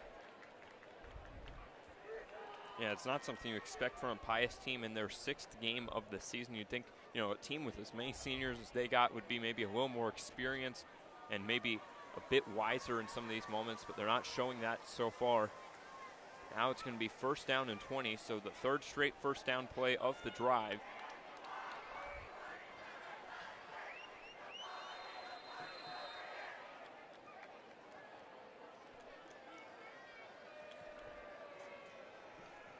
So at the 11, 2 backs behind Bailey, the quarterback. Ross motioned. Cascone gets the carry. Fights forward. Gets about 5, maybe 6. Minute left. Both teams have a decision here. Both teams could justify a timeout here. Absolutely, maybe more on the defensive side here. Could call a timeout. 2 more downs if you want to get the ball back. Yeah, and Pius, they could, if they choose to wind this down, they could get all the way down to 16, 17 seconds before they run a play. I'm guessing they're going to go faster than that, but both teams look content with maybe just sending this one into half if this next play doesn't work out. Motion back out of the 5 wide into the bunch. Expect Ross to come in motion here. Here he is. They're going to give to him. Going far side. Fights forward, gets 4. 16 seconds are on the clock. Winding down, neither team has called timeout. I'd expect this probably is the last play of the half. And the whistle's coming late. St. James will call timeout. Timeout, Thunder. And here's a word about Thunder volleyball. Congratulations to Reese Messer for being named one of 24 players in the country listed on the 2024 AVCA Girls High School National Player of the Year watch list. 4 National Players of the Year finalists will be announced on November 18th when the 2024 AVCA Girls High School All-American teams will also be revealed. Reese is committed to play volleyball at USC next year. We all couldn't be prouder. Way to go, Reese.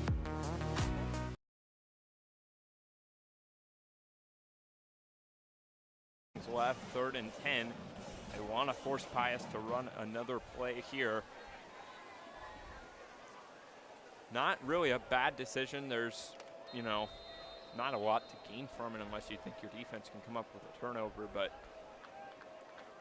you might as well, maybe you think you get a stop here, you get a 4th down, maybe you get a punt return. They're going to bring Hutzler in motion. Give to Cascone on the zone run. He's going to fight forward for 4. St. James calls that timeout quick, so 3 seconds remain. St. James wants to set up a return here to end the half. Just giving themselves a sliver of a chance for points here before half.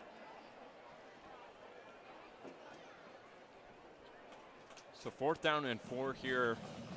Got to be thinking a punt is coming, though. If you're Pius, I mean, if you just run 3 seconds off this clock, throw it out of bounds, the half's over. So I wouldn't be shocked if you see that from Pius. It is a gutsy move because, you know, if things go bad and your linemen hold and you have to do it all over again from even farther back distance, it gets more risky, but looks like they're just going to stick with the punt unit here. If I was Pius, I'd be telling their kicker, maybe kick this one out of bounds, don't give him a chance to return it. Definitely. With the throw out of bounds, it's kind of more of an unwritten rule, kind of a disrespectful kind of way to end it, rather than giving the defense a chance. But I mean, I guess that's kind of fair when you really think about it. It's going to be Hornback now back to return for the Thunder.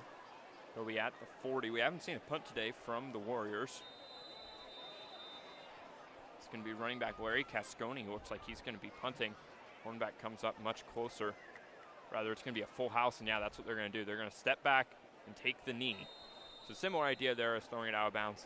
Pretty much doing the same thing. You're going to run the time off the clock, and that will be it. So again, scored here, St. Pius 20, St. James Thunder 6. Now let's hear a quick word about the Fund a Need project. Debbie and I are really looking forward to the auction coming up this week, and we wanted to talk to you today about the fund division for the auction, the fund a need for that night. Everybody knows we're in the process of putting a stadium on our campus, and one of the most important pieces for us is to make sure that we bring our faith out to that stadium.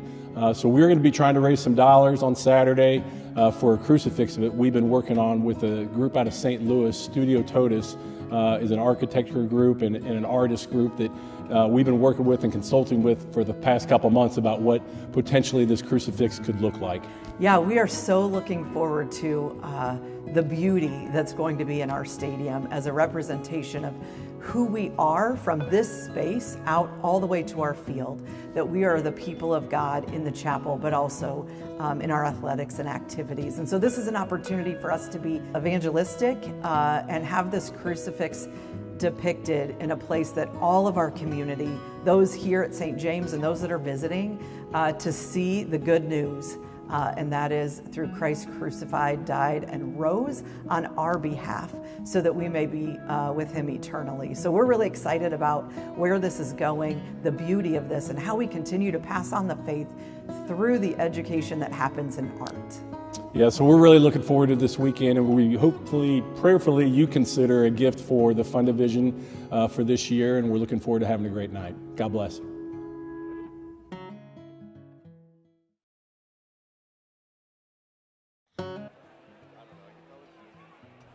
Debbie and I are really... Ladies and gentlemen, please direct your attention to the field. We would like to recognize the seniors on the kids team. First up is Natalie Bliss, daughter of Nate and Michelle. Other activities include NHS and Spirit Club. Dear Mom and Dad, I wanted to thank you so much for always supporting me. Thanks for always pushing me to be the best, constantly showing up at all my games and competitions. I love you so much. Natalie Bliss. Next up is Katie Donnelly, daughter of Jerry and Roy. Other activities include house captain and NHS. Mom, thank you for being my biggest supporter and my best friend. Dad, thank you for teaching me the importance of having a positive mindset and just enjoy life. I love you both so much, and I will miss you so much next year. Love, Katie Donnelly. Next is Jessie Glassman, daughter of Mark and Jen.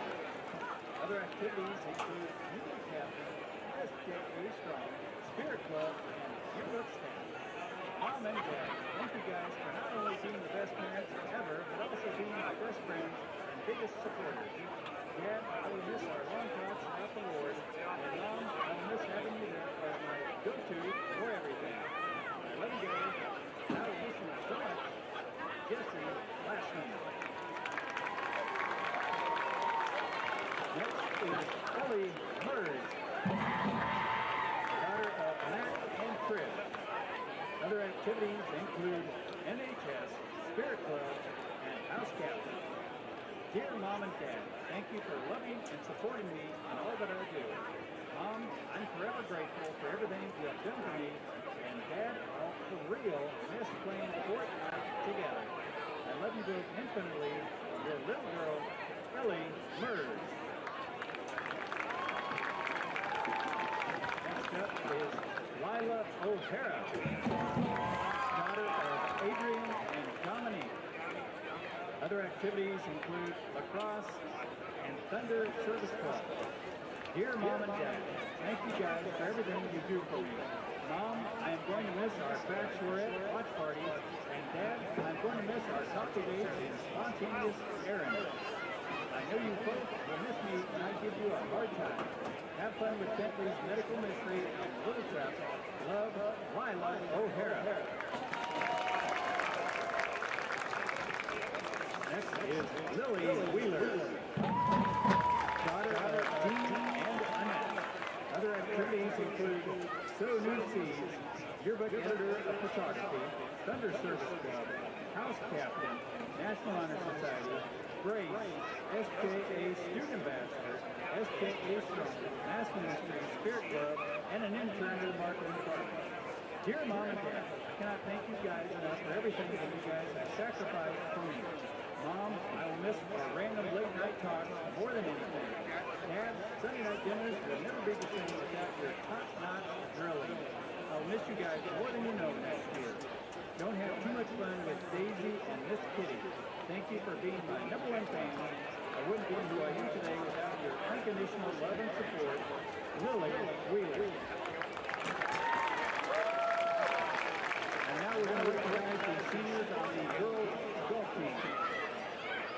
First up is Jillian Ruder, daughter of Brad and Stacy. Other activities include community captain, NHS, SJA Strong, swim team, and Spirit Club. Dear Mom and Dad, thank you for pushing me to persevere through challenges and instilling a good work ethic in me. Motivate me always, and you inspire me greatly. I will miss you a lot next year. Love, your daughter, Jillian Rudy. Next, Gloria Schmeidler, daughter of Brian and Caitlin Williams, daughter of Kent and Diane. Other activities include Underserved Club, Student Advancement Committee, Mass Ministries, Center for Life, and National Honor Society. Dear Mom and Dad, thank you for introducing me to the game of golf. Your love and support over the years has inspired me to become a better person on and off the golf course. Thank you for giving me the opportunity to grow in my faith by sending me to St. James. I will miss you guys a lot next year. Love, Caitlin Williams. Let's have one more round of applause for the Cheer and Grow the Golf Champions.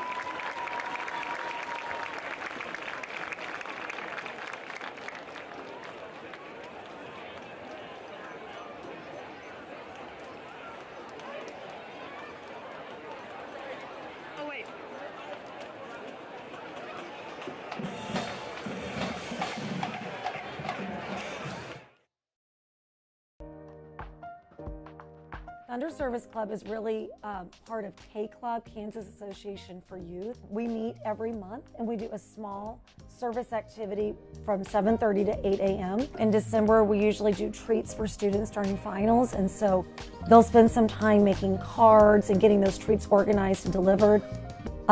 In November, we'll be making boxes for Operation Christmas Child, delivering those to the different churches around town. So anybody is welcome to join from freshmen through seniors. Our first meeting we started doing to try and do recycling. We collected t-shirts last year and we made t-shirt jump ropes out of those t-shirts to help out with the boxes and add those to the boxes. And we also do Let Go for Love. That's usually the week after prom, where people, I want to say young women, but Mr. Joshi has donated hair, and that gets sent off to children with hair loss to help support children who have lost hair due to cancer treatments usually. And so we mail that hair in for them to make wigs. I like Thunder Service Club because it's a really easy way to get involved in the school and in the community. You meet so many new people and you feel good about what you're doing while you're doing it. Thunder Service Club impacts our community on many different levels. We try to aim our service projects at our school, our community, our nation, and in the world. I think right now we're really excited about the amount of people who have joined the club, and we would really be excited to have even more people come, and so we're just looking forward to whatever projects we can do for the rest of the year and impact people's lives.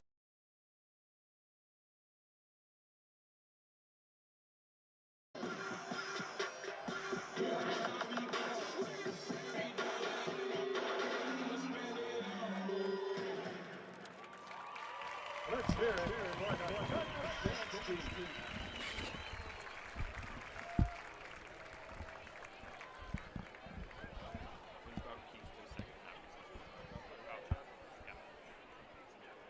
Okay, so right now the St. Joseph Fieldhouse, which we've called the multi-purpose building, our auxiliary gym, is open.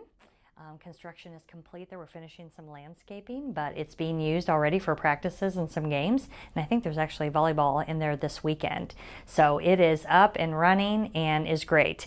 We finished the initial parking in the back, which will allow all, or most, I should say, of the faculty and staff to park in the back starting next week, which will make the sophomores happy because they're going to get their lot back. And tennis courts are coming right behind it. So if you go back and see the big expanse of concrete with all the posts sticking up, that's tennis. So it's going to finish curing for about a month, and then it'll get finished up hopefully still later this fall. And then they finished all the infrastructure work on the stadium. So you've seen lots of bulldozers back there and everything. We had to put all the utilities in, and those are about done. So they're finishing all that work, and the concrete should start coming for what will be needed for concessions and bathrooms and all those things. So everything's well underway, and I think the target right now is that it will be done in time for spring sports. So hopefully in March, the stadium part will be done. And then you may have seen the Cultural Arts Center sign up front that we put up, and we're working really intensely on architectural plans. It's a much more complicated project than throwing up a press box and bleachers or tennis courts or even parking lot for that matter, right? So it'll take probably 10 to 12 months to do the architectural plans, but the hope is a year from now we've got shovels in the ground up front too. Okay, so right now the St. Joseph Fieldhouse, which we've called the multi-purpose building, our auxiliary gym, is open. Just having one gym with over 1,000 students was a lot, and so we were very blessed with a donor that came forward with $750,000 gift to get it started, to give us a multi-purpose facility that can be used for multiple sporting events. So that's how it started. Okay, yeah, construction started about 14 months ago, and it is done. The field house actually got completed 2 weeks ago, and they've used it twice already for volleyball tournaments on a couple of Saturdays, and it's officially going to be blessed and dedicated by Archbishop Naumann on October the 11th. Fieldhouse will benefit St. James greatly, and it actually already is since it's been open a couple weeks. It's going to take the pressure off the main gym. Our goal is to not have to have volleyball and basketball and even off-season baseball, softball practices at 7 o'clock or 8 o'clock at night or at 6:30 in the morning, especially for our freshman parents who are still having to drive their students here, to have their practice times be closer to after school and early evening and get them home in time to have time with their family and time for their studies. Why is it named after St. Joseph? So it's actually for a couple of reasons. One is that we know that Jesus and the tabernacle are at the center of our school and at the center of our campus. And then the stadium that's being built is going to be Marian Stadium, dedicated to our Blessed Mother. And so it seemed appropriate that the field house, which is on the other side, be dedicated to St. Joseph, also in honor of our wonderful Archbishop Joseph Naumann, as he's retiring this year and has been a huge supporter of St. James and of our school. So also for him.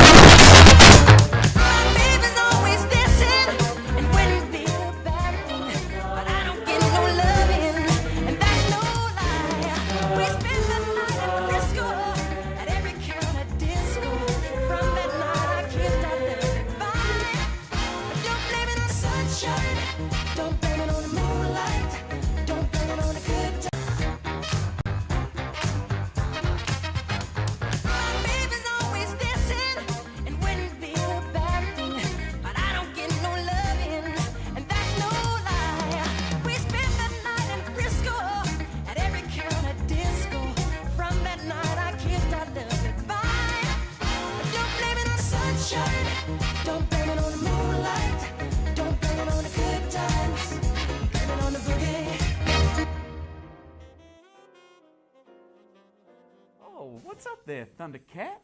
I saw you dancing out there on the dance floor and you look pretty groovy. But your face looks like somebody just told you disco is dead. What's eating you? I'm in a bit of a pickle, and I don't even think disco can solve it. You don't say. What's the pickle? I was given this letter just recently that's telling me and asking me to host an auction. Oh, that is a pickle. Seems to me like you could use somebody who's hosted an auction or 3.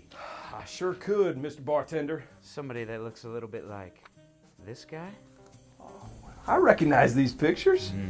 That's Dr. Shane Thunder Rapp himself, famed host of years previous auctions. Why do you have these pictures? Because he is me. What great news is this? Would you be willing to help me get ready for this auction that's coming up this weekend? Of course I can. Don't be an idiot. But there's not much time left. We better get right to it. Let's go right now. Come, child. I thought the door was... Is it this way?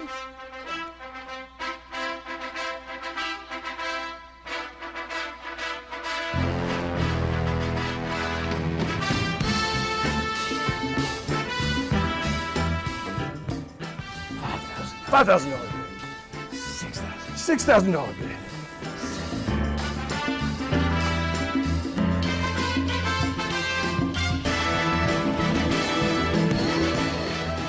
Love the spotlight. Let it burn. Welcome to the 2024 St. James Academy Auction. Excited to have you all. We want to start off right with prayer. Lord, bless your Read way. faster. King of disco. Read faster. And obviously Dig the more deep, rapid Chris. picture of gritty. $10,000 bid.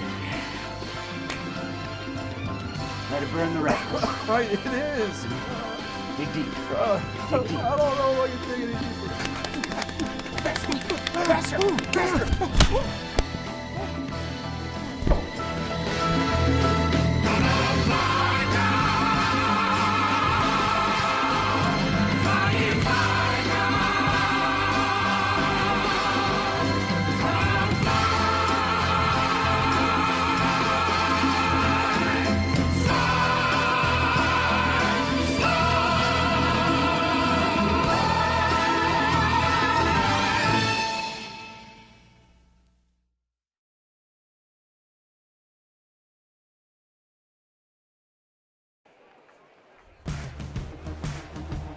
All right, we'd like to welcome you into the booth here in Wilmington alongside Graham Warner. This is St. James team down 20-6, but it feels like this game is just inches away from St. James. They are oh so close right now to this being a game.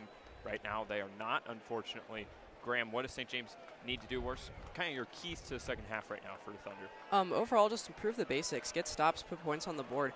This game is definitely not out of hand, and definitely just putting points on the board is key for the second half, but Pius receives the ball first, so they'll need to get a stop first of all, and definitely just accuracy, efficiency on offense. McGinney needs to get the ball into the hands of his receivers, just get first downs, just play football.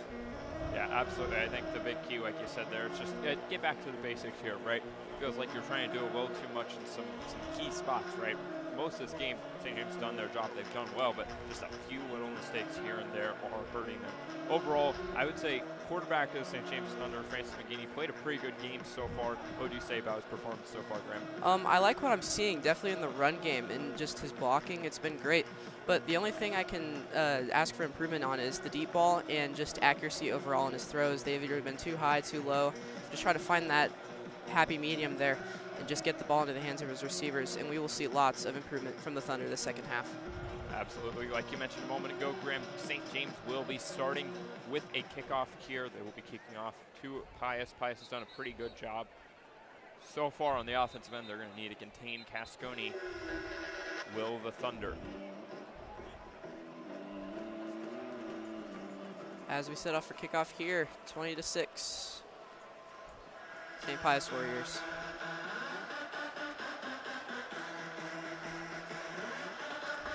Back to return, it's going to be number 2, Charles Ross III. We've seen him make plays on offense and defense. And our guy that's done both of those things, Tommy Hutzler, number 81. Those are the guys back to return now for Pius. We're about ready to get this second half started. Bevitt back to kickoff. He had a good first kickoff. It's going to be caught at about the 6 by Ross. Going far side, he's going to be going down at about the 24, so he gets 3 or 4 more than he would have gotten had he elected to go for the touchback there, and now Pius will start their drive. Not a bad decision there to take that one out. Not a terrible return as well. Graham, what do you think St. Pius needs to do offensively? They put up 20 points already. What do they need to do to keep adding to that total? Just to keep the foot on the gas at this point. Play good defense, and just efficiency and consistency are very key to the second half for Pius. Absolutely, and it'll start right here. Number 14, Hudson Bailey, back out at quarterback. He had a solid first half. Cascone is behind him. This will be a quick screen out to Ross, who we just saw return it. He's going to get about 6, brought out by Boydson. It's good to see receivers use the sideline like that. It always looks like they're running out of bounds, but in reality, they're just getting more yards. So it's going to make it 2nd and 3 now after a nice gain of about 7. Run to the near side here. And there it is. That is another hold. It feels like every other run play right now, Pius is coming up with a holding penalty. Absolutely, and the lines on the field aren't just what's yellow on the field. The flags are coming out one after another after another. This one on Pius. Yeah, and it feels like it's a lot of the same thing. It's a lot of holds right now on Pius. There's been a lot of penalties today, but most of these have been just holds on run plays. And again, you can attribute that a lot to kind of what St. James D linemen are doing. As far as getting into the backfield and whatnot. They're having to hold because St. James D linemen are getting so far upfield, but if they did not hold, they would be making tackles. So credit to the D line for that. Absolutely. 3 down lineman for St. James. Boone is in at sort of the outside linebacker position by the line. They're going to give to Cascone. He's only going to get a couple, and that's going to make it 3rd and long, a situation Pius definitely does not want to be in on their first drive of the half. Maybe not the best read there by Bailey. I'm not sure if that was a determined run up the middle or it could have been held by Bailey, but not the best decision there either way. So it's going to make it a 3rd and 9, maybe 8 here. It's the Pius team. Mixed results through the air today. They've had some really nice plays. They've also had some critical missed throws by Bailey and dropped by the receivers on the outside.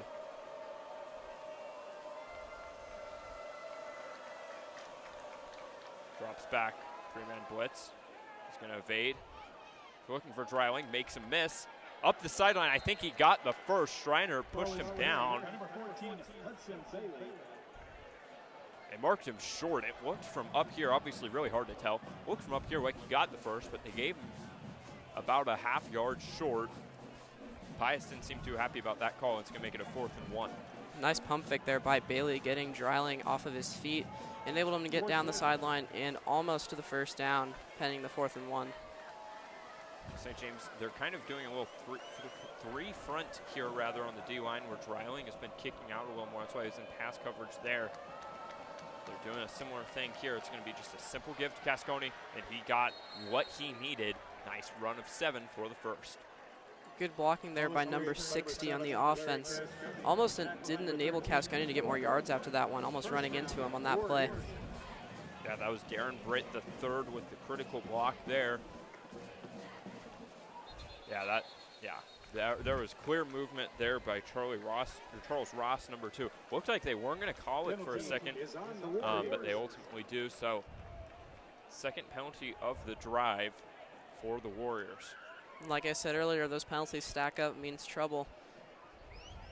Scoreboard doesn't represent that at the moment, but it easily could later on. Definitely, St. James is not doing a great job of taking advantage of some of these mistakes that Pius is offering them. They need to start doing that now. So back at the 36 are the Warriors.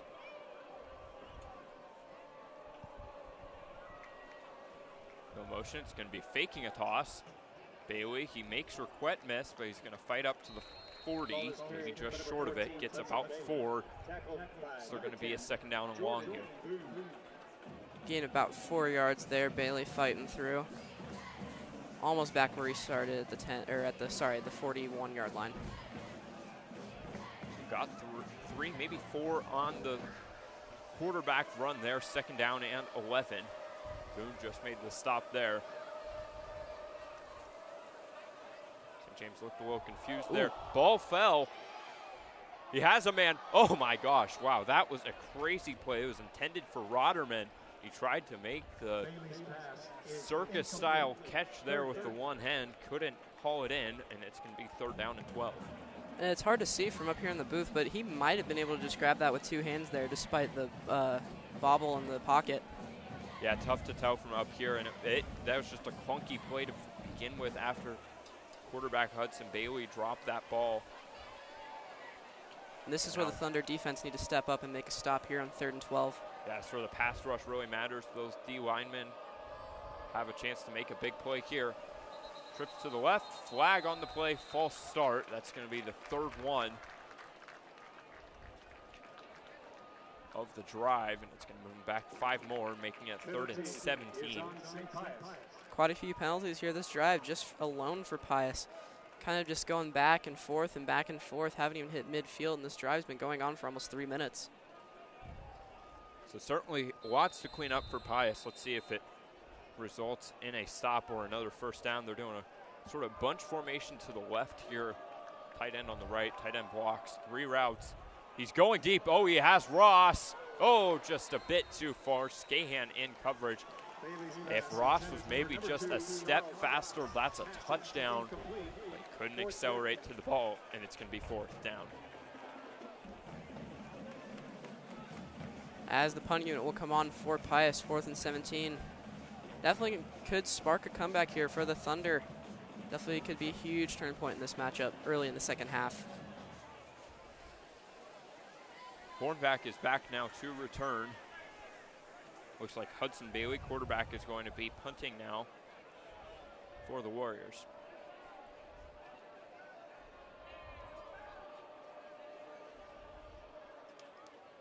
Good snap. St. James tries to block it. They couldn't. What a punt that was. Hits Hornback perfectly, and here he goes. Not much room to run there. Falls down at the 30. No penalties, and that's for the tribal end. And on a fourth down, the defensive line almost got in there. Performance Rehab provides patients with effective outpatient rehabilitative care, from physical therapy to sports medicine services to industrial injury rehabilitation. We are excited to welcome Performance Rehab as a new sponsor to the Thunder Broadcasting Network. Okay, so St. James is going to come onto the field now.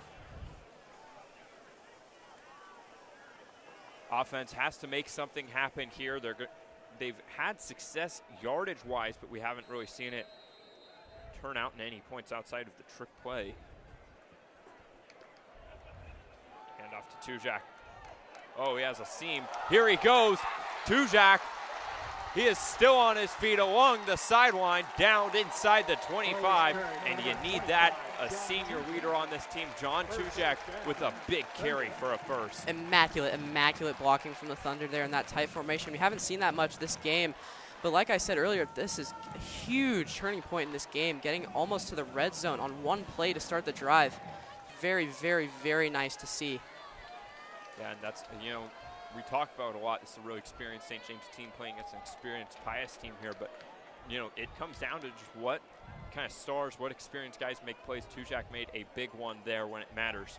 Now it's just going to be a straight power with Mangini. Oh, here he goes. He's down inside the 10. And a great utilization of his legs there for a first down inside the 10-yard line. Great play call by Mr. Matt Joshi. Good design there, getting him the blocks he needed. So St. James right at the 10-yard line, not really where you want to be to start in a goal-to-go situation. St. James obviously happy to be here. Now here's an opportunity for St. James to finish this drive with points. They haven't done it well so far. Let's see if it changes here. Bruggeman in motion. Play action, screen to Bruggeman. Here he is.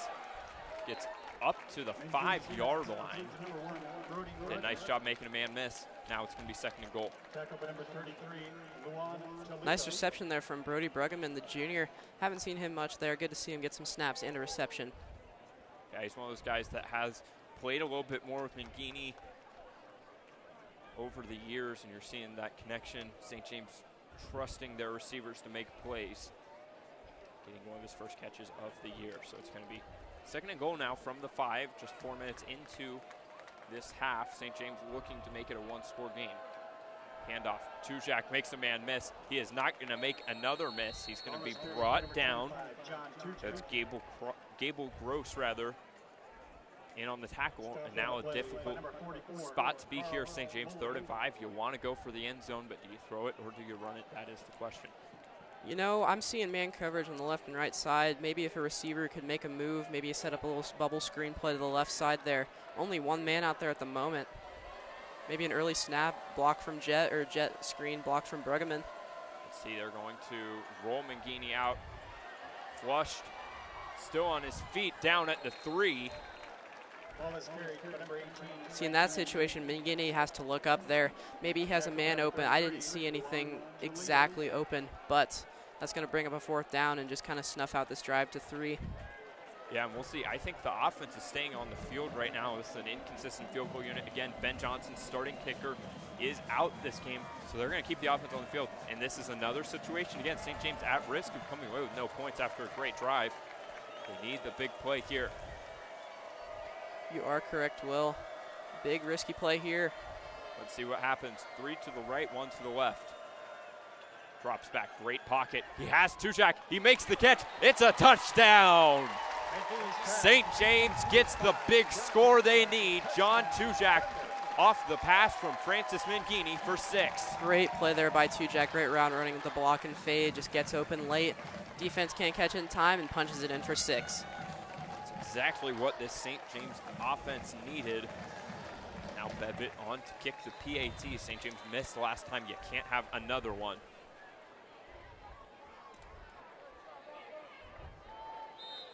And movement. And it just feels like every single facet of special teams is not going in St. James' direction. It's a snap, it's a penalty, it's just a missed kick. It's something every time. They're going to move them back 5 after this one, it would appear. No, it looks like it's on the defense, rather. This is interesting moment for St. James. I think they're probably just going to decline this penalty, want to kick from where the kicker's comfortable from here. But if St. James had wanted, maybe you accept that. You're at the 1.5-yard line. They could have gone for 2, a little bit closer. Instead, they go for the 1 with Bevitt. And another one. It just never ends. Now the refs are going to discuss at the middle of the field. When a flag's thrown that early, it's most likely going to be too many men on the field or a formation penalty on the Thunder. Maybe a sideline penalty. And that is what it's going to be. It's going to be a sideline on Pius.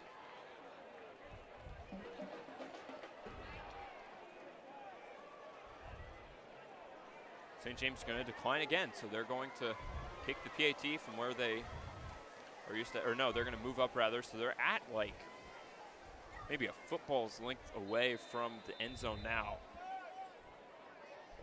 They're going for 1 with the kick. You know, after all these penalties, you might want to just say screw it and go for it. I kind of feel the same way. I mean, you're close. It's a risky play, but with a kick unit that isn't super consistent, I maybe would just go for it here. They're going to kick instead. Good snap and hold.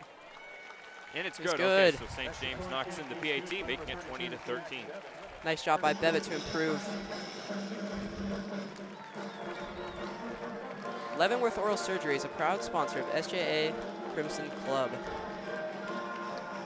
BSN Sports is a team supplier specializing in high-quality athletic apparel, footwear, and uniforms. BSN Sports provides convenience for coaches, which allows the St. James Academy Thunder to focus on winning. BSN Sports is a proud supporter of the Crimson Club.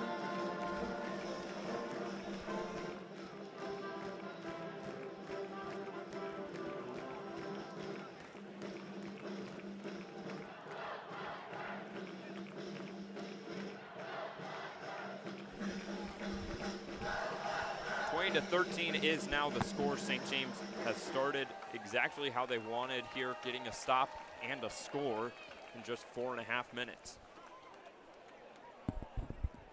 Absolutely, Will. As we stated after halftime, just improving on the basics with the Thunder have definitely done so far this half. Just keep the momentum going for the rest of this game.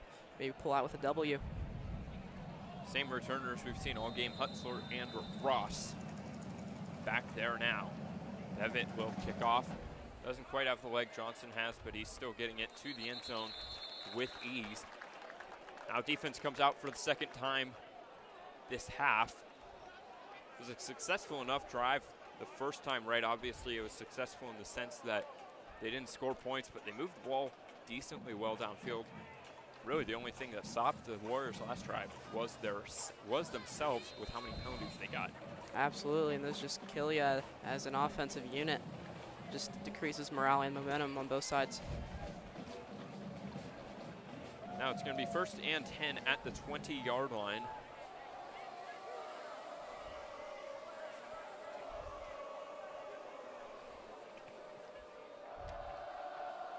Lots of confusion here. There's 2 seconds left. 1.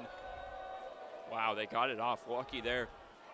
What a run by Casconi. Great blocking that was there. Once again, that's Darren Britt III leading the way for Casconi. It's going to be a 1st down. And a nice run to start the drive off for the Warriors. Casconi just almost on the back of Britt there. Nice run play from Pius. I'll tell you what, pretty much anybody can get 7-8 yards when you have a lineman that big out there leading your way untouched. But Casconi makes it just that much more difficult with his talent. They're going to give it to him again. Good run, takes the hit head on. Boydston makes the first contact there. It's still going to be a gain of 5 for the Warriors. Basically a repeat play there. I noticed on the play before, linebacker Hank Schreiner limping off the field. Hopefully he'll be all right. I see him on the sideline right now. Yeah, definitely something to monitor. We've seen injuries plague this St. James defense all year long. It's a nice gain of about 3, maybe 4. It's going to be 3rd down and short. Now the defense needs to step up big. Pretty much everybody here, I think, is expecting a run. So I think, you could see a pass maybe to confuse, trick St. James defense. But if it's a run, you need the middle of that defense, D tackles and linebackers, to be ready to make a play. Absolutely, and I know our guys can do that for sure.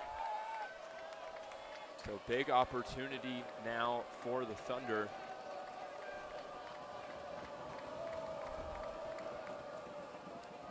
Easy first for Cascone. He's brought down at the 47.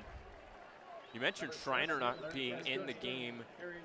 Ben Drury's another guy that has not been in the game for a while. They've put in Will Schuster from 24 at corner opposite Skahan. So don't know if it's an injury thing or maybe a personnel thing, but we've seen him be out for a few plays now, so that's another guy to watch over there for the Thunder. It's going to be back to the trips left. Tight end on the right. Finney Ross is the tight end here. Seen him in on a lot of blocking situations this game. He's going to get to do that again. And great blocking by that right side. It is a hold, though. They're going to throw the flag. Penalty flag on the play. And this has to just be so frustrating for a Pius team that's getting great gains on these plays, but man, it's just hold after hold, bring him back. And these positive yardages are just getting taken away. Cascone, at least a quarter of his yards have been erased tonight. Yeah, it certainly feels that way. And it's hard if you're Pius. You got to keep running these plays because it's working so well. But at the same time, man, you got to stop holding guys right now. You can't have these penalties. You said earlier, Graham, these are drive killers. They really, really make it hard to get back on schedule where you want to be. You're kind of seeing some of those problems right now in the St. Pius offense. Absolutely, and Pius just getting bogged down in the middle of the field. Getting up to the midfield, there's just another penalty and just going back and forth in this repeating cycle. Weird play call here, lots of motion. Yeah, I've seen him do it a couple times where we start with 5, now they're back into the close bunch and then the motion. Nice run, galloping forward as Cascone gets 4. It's going to be second and about 14 now. St. James, they haven't seen a pass yet this drive. You got to be wondering when that's going to come. It could come at any time, and applause to the St. James defense for not getting fooled on these trickery plays. They all just end up being halfback dives, and they're definitely noticing that and seeing that. Yeah, and it seems simple up here. It's been a lot of motions, though, with the line. And this is the first time we see a pass out of it. They throw to Ross behind the line of scrimmage, so it's legal. But a big play there. Hornback, Boone, and Schuster getting involved there. Now it's going to be 3rd down. Nice job by Jordan Boone getting there behind him. First man to make contact with him and just getting the tackle behind the line of scrimmage. You knew they were going to do that at some point, right? They've motioned so much out of that formation. At some point, maybe St. James wouldn't be ready for it. They throw out of it. They did exactly that. But credit to St. James. They have been the more disciplined team so far tonight. They're in 16. Everybody in the building expects a pass here. Yeah, we're going to get that. 3 routes. Oh, he's got Hutzler. It's incomplete. Skahan in coverage. Bailey is just sailing these passes a few yards too far, whether he has a man or not. And it's a roughing on St. James, man. You cannot have that. Right after I say St. James, the more disciplined team, they make, frankly, a stupid mistake there. Just something you cannot have. We talked about drive killers on offense. That's a drive killer on defense right there. You got him off the field, and you just can't have that if you're a St. James defense. Yep, their fuel tank was empty on that drive, and they kind of just lent them some gas there. Not what you want to see from the St. James defense. Yeah, definitely not. So into St. James territory now. The Warriors will be at the 44-yard line. Devers and Moyer subbed in on defensive line. And they're doing a lot more of that 3-front stuff again. So they're having Bevitt, Pattison, and Boone, and linebacker, and then Dreiling in the slot corner position. They're going to give to Cascone. Nice run up the middle. Fights, gets 4. Bevitt on the tackle. A nice little RPO there from Pius. Got a few little yards there. runs down the clock some more. Yeah, you mentioned that clock, Graham. 3:35 and counting is where we're at. It's something not really important right now in a game this close, though it definitely will be heading into the fourth quarter. Motion, Ross out. Cascone, nice run for Bevitt, another tackle. He's done a nice job tonight at the linebacker position for St. James. Absolutely, Bevitt on his heels, preventing a big play there for Pius. Cascone has just been a force tonight. You can only hope to contain him heading into the rest of this game. So 3rd and 3, they're running that same duo formation. 2 backs to the left. Give Cascone, first down. Schreiner brings him down. Dreiling got some contact there, but difficult tackle making, couldn't finish the play. Absolutely, and Larry Cascone has just been dominant tonight. Another good play, another first down. Keeps the drive alive. That should have been over a long time ago. Yeah, it absolutely should have been. And St. James, you know, the longer this drive goes on, the more they wish they didn't have that costly penalty on 3rd and 16. They're going to give to Ross. He's brought down. I got to say, they're getting the ball to Ross a lot in space right now. He's just not done very much with it tonight. You got to credit St. James for that, but as well, you know, maybe not the strongest performance from Ross. And he is coming up hobbling after that one, so maybe that's a factor in his performance as well. Yeah, that might hurt him here. Hopefully he's all right. Yeah, obviously wish the best for him. Tough to tell from up here what happened, but definitely want to see him back on the field as soon as possible. We got 2:15 on the clock now, 2nd down and 11. St. James defense is doing better on the run. And in motion is Hutzler. Bailey up the middle. He trucks the D lineman for the Thunder, but still brought down as Moyer getting brought down, or bringing down rather, Bailey. It's going to be now 3rd and medium. This is where run and pass both are in play for the Warriors offense. Absolutely will. Big play here for Pius. 4-point play once again. Definitely in their kicker's field goal range at this point. Just up to the St. James defense if they want 6 on the board or 3 or 0. Could get a huge stop here. That sack would really complicate things for the Warriors. Let's see if they can get it. They're going to give to Cascone. Great run. I think he got the first. Looks like maybe a yard. Let's see what they call it. Regardless, a real nice power run. They say short. Pius wants to go fast. They want to get the snap off immediately. Don't let St. James prepare. They're going to do just that. And who would have guessed? Cascone up the middle. He gets the first. It feels like that one was pretty predictable and yet so difficult to stop. And that's a good offensive play call by Pius. They're getting the St. James defense on their heels, not letting them get back to the line in time. Basically free yards there in the right situation. Yeah, it's free yards if you can execute it. It's kind of shocking they didn't jump off sides, honestly, with how this game's going. Or commit the false start, rather. It's going to be only a gain of about 1. Crumpled backward is Cascone. Schreiner and Boone in on the tackle. These linebackers had their work cut out for them today, but they have, since these first couple drives, really responded well to the challenge of trying to bring down Cascone.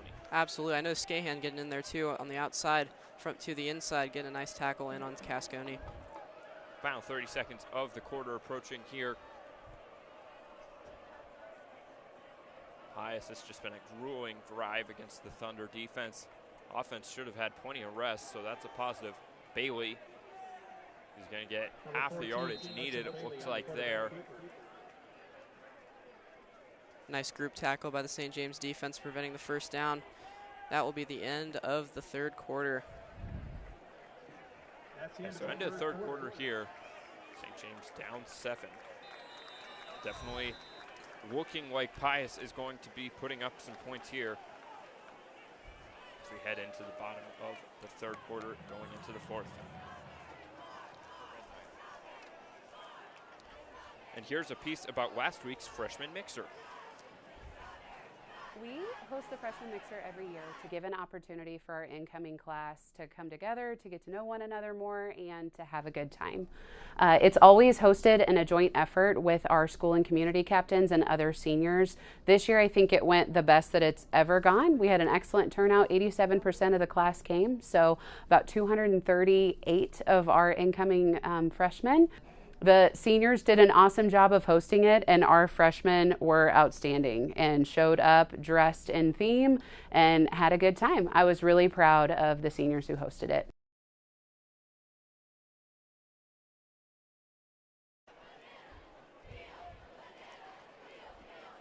All right, so looking back here to the Thunder Broadcast Network, score 2013. Pius on top. They've got a big 3rd and 4 from the 13 here. Pius, it feels like they've just been knocking on the door of getting some points here for the last couple of plays. It's a big one right here. Big opportunity for both sides to make a statement of how the rest of this game is going to go on the first play of the 4th quarter here. Absolutely. Big play here to start the 4th. Good turnout from the SJA student section tonight. Looks like they're having fun. Yeah, nice turnout. Impressive turnout by Pius as well, one of the farther away schools St. James will face. Oh, they almost jumped off sides. It looks like, you know, they didn't jump far enough for a penalty to be called. It would be an automatic first down if St. James had jumped. Surprised they didn't call that. Bailed out. Kept by Bailey. Oh, he's wide open. He didn't go to Roderman. It does not matter. Touchdown, Bailey. In the moment, it felt like he should have gone to Roderman because he was wide open. Instead, he took the run, and what a great decision it was. Touchdown, Warriors. Absolutely, not a bad read there from Bailey. Last-second blocking got him into the end zone, and that's definitely a wrench in the plans of the Thunder defense. We still got 11 minutes to go here. Definitely could put up more points and get back in this game. So back on to kick now is Kapitanovic.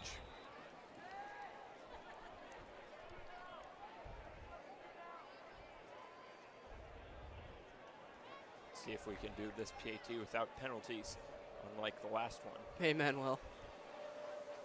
Looks like we're good. Looks like the kick is as well. 27-13. Thunder down.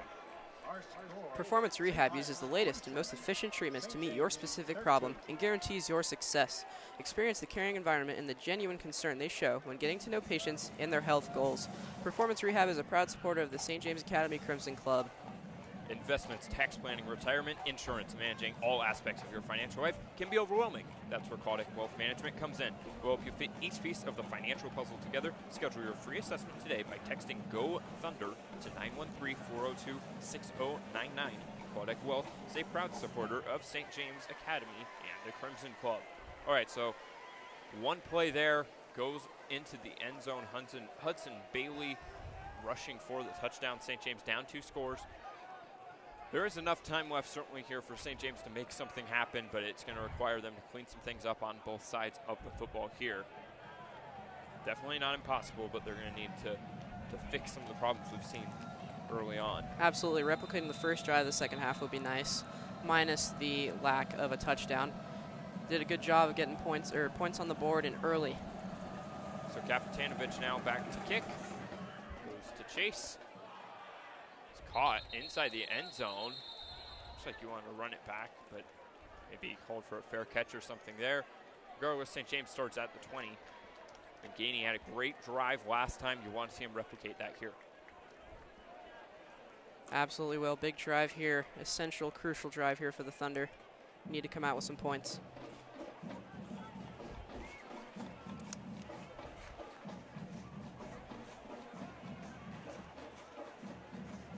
This is a Pius defense that wasn't on the field much last half. They certainly haven't been on the field much this half either, so should be plenty well rested as we enter the final quarter of this one. Going to be straight run with Mangini. Fights, still up, and finally he is tossed to the ground. Carl Molly brings him down. For how good the defense for that play, that wasn't a bad run from Mangini there. Yeah, I felt like all the holes to run through were kind of plugged there, and regardless, he still fought for 5. So exactly what you want to see on the run there. This St. James team, they have talented backs in Tujak and Puhala, but you know, going into the later moments of games rather, it feels like the quarterback is kind of where they rely on a lot of those rush yards to come from. Let's see if that continues. He escapes. He will not. He is finally brought down. That's the sophomore Jamel Holman, and he has been a standout player tonight for the Warriors. Brings up 3rd down here. Maybe could expect a pass here from the Thunder. Maybe a shot here, maybe. Yeah, 3rd and 5, I think you're probably just focusing on getting the first, whatever play you think you got that is going to get that. I wouldn't be surprised. We've seen the quick outs kind of a couple times right around the marker. So, Neeson, Chase, those sorts of guys, maybe look for them on a quick out route here on 3rd down and 5. Absolutely. We have 2 receivers to the right, Chase and Neeson to the right. It's going to be Albright and Jet to the left. Neeson now coming across the motion. Play action, Mangini overthrown just a bit behind Jet. That was a difficult play to make. Impressive that he kept it in his hand, though. That's the sort of play, if you're running that with a righty quarterback, that's a lot easier throw to make going to the ball side there. But Mangini kind of had to turn his body, contort it, make a weird throw, and ultimately it makes it just a little too hard. And the punt unit will have to come on. Hutzler back to return again. Absolutely, and in that moment, hard to audible or flip that play. Kind of just had to run with what they had. Boydston's back to punt. We saw a bad snap lots of times last game. We haven't seen one tonight. It's another good one here. Booming punt from Boydston. Fair caught by Hutzler right at the 35-yard line. So that's where Pius will resume their drive. At Luxury and Imports, you'll find a top-notch car dealership with over 200 carefully selected pre-owned vehicles. Luxury and Imports offers the complete auto experience, service, body shop, rent-a-car, and car sales. Their staff is driven to provide 100% satisfaction, ensuring a stress-free car shopping experience every time. Discover their motto, the right car, the right place, the smart choice. Located in Leavenworth, Kansas, visit Luxury and Imports for your next car experience. All right, so Pius is going to start their drive rather at the 35-yard line. If that run game hasn't been good enough, you're going to see a whole lot of it here with a 2-touchdown lead and only 10.5 minutes left. They're going to run the ball a lot. They're going to start with Cascone here. Dancing in the backfield, wasn't able to get anything. St. James D-line stepping up big there on first. Looks like he took a hard hit there. Number 10, Jordan Boone. They're going to have to take him out. He's been in pretty much every single play.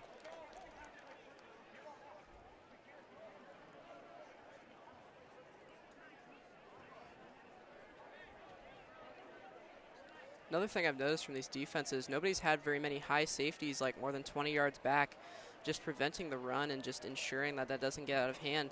But that has blown up a couple times for Pius with that long two-jack run earlier. They're going to give to Ross. First time he's had a carry as a straight running back. Good to see him back in the game after he came up hobbled last time and ultimately doesn't go for much. And St. James defense, they're doing their job. Unfortunately, a minute already is off this clock. That's the thing, man. If you give up another first, there's just going to be another 2 minutes off the clock. So getting a stop here is the most important play that St. James defense has maybe had all night long. Absolutely, and as this game continues on, it's just going to be who wants it more. St. James certainly has to dig themselves out of a bit of a hole here. Let's see if they can do so. 3 receivers, we haven't seen that much today. But a few plays without motion as well. Bailey drops. He's got a lot of room to his left. He's going deep. Nothing was there. Hornback looked like he was maybe making some contact over there with the receiver, Brock Kissam. Ultimately doesn't matter much as the ball was not really close to the tight end there, and it's going to be 4th and 9, and St. James defense does their job, gets off the field. Absolutely brings the punt unit on with junior quarterback Patrick Bailey punting the ball away for the Warriors. Yes, let's see what Hudson Bailey can do here on the punt. Like you said, Graham, this guy's played quarterback and also punts. St. James ideally would like to do that.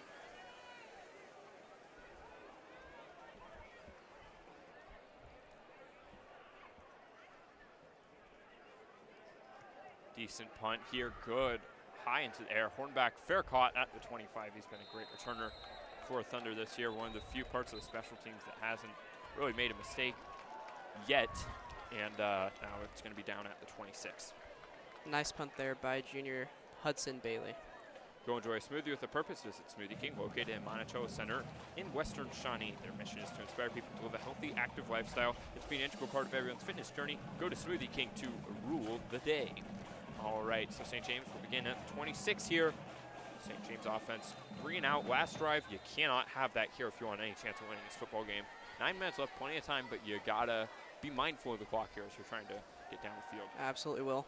Great screen pass to Chase. Really good blocking on the outside. And they're going to give him the first, so St. James gets it up to 36. Parker Chase fighting for the extra yards there. paying dividends and getting the first. We see Neeson one-on-one there with Dwight Midbury on the outside. Could see a big play here. And they're looking that way. They're going to go to him, Graham. Oh! Wow, that was a great ball by Mangini. You saw it there, Graham. Like you said, the one-on-one coverage. You love Neeson against anybody, really, but especially against a smaller corner like that. He had the pass delivered to him. Maybe just misread the ball, something there. It hit him in the hands. He just couldn't bring it in. That's the component of this offense that we haven't seen this week so far, Graham. That deep play in the passing game outside of the trick play, we haven't really seen that from the Thunder. Absolutely, Will. Almost called that one there. Fortunately for Pius, they had help defense out there in the secondary. Prevented that one from being a big play. So 2nd and 10. Mangini rolling to that right again. Difficult throw. Wow, he jumped. He threw it. Neeson was open. Oh, my goodness. What an acrobatic catch. And after he couldn't get the one just a moment ago, he goes up and he makes a play for his quarterback. I think everybody's jaws are on the floor after that one. What a spectacular catch from Mr. Sam Neeson. Next level catch. What a great play that was. They want to give their star receivers chances to make plays on the ball. They do it there.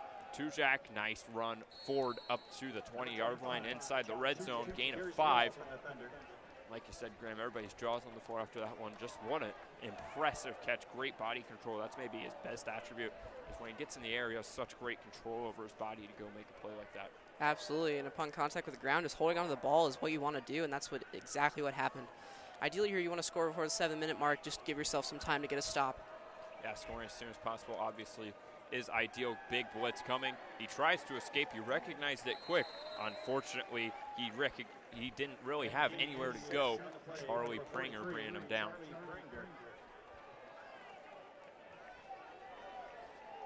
Making it now a 3rd down and 9. St. James, they were in such a great spot after a big play, and now back to the 3rd and long situation St. James so desperately wants to avoid.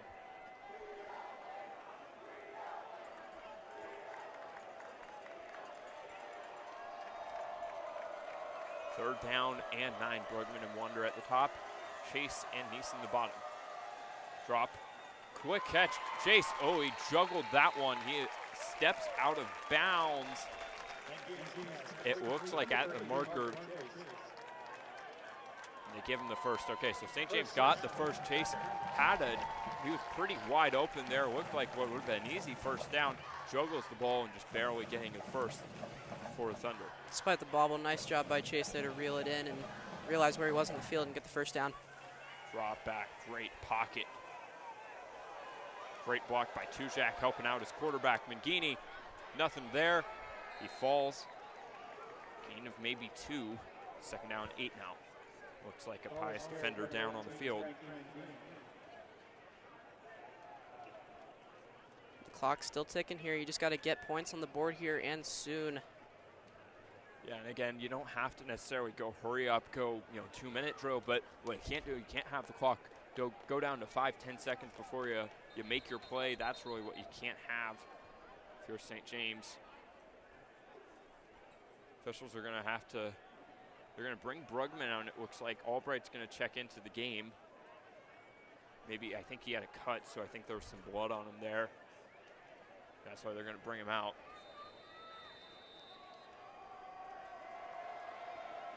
2nd and 9, 3 to the right, Chase at the top. Puhal is the back. Escapes, oh, that is not the hit you want to see there, especially at the quarterback position. That was Roderman, we've said his name a lot on offense tonight. He laid an absolute blow on Mangini. Still a gain of 1, it's 3rd and 8. That's very impressive coming from the offensive player. Yeah, it really is, and lucky to see Mangini stand up from that one. That was certainly a big blow. 3rd down and 8 now from the 13. You got to think end zone shot might be coming here. Drops back. He had Chase. I don't know why he didn't throw it. It does not matter. He trusts himself to get that first, and I believe he does. Maybe not the read the coaches would want there, but man, did it work out. That's what having legs as a quarterback does for you. Having a guy that can extend plays like that and make stuff happen off script, really helpful at the quarterback position. Absolutely will, as you have 1st and goal from the 5 here. Big play coming up. Yeah, again, 5:30 on the clock. You got to keep it in mind. This is probably longer than you wanted this drive. You said a moment ago, Graham, you wanted St. James to score before 7 minutes was left. Now you're at 5.5, so that just means even more important on the defensive end to get a stop if St. James can score here.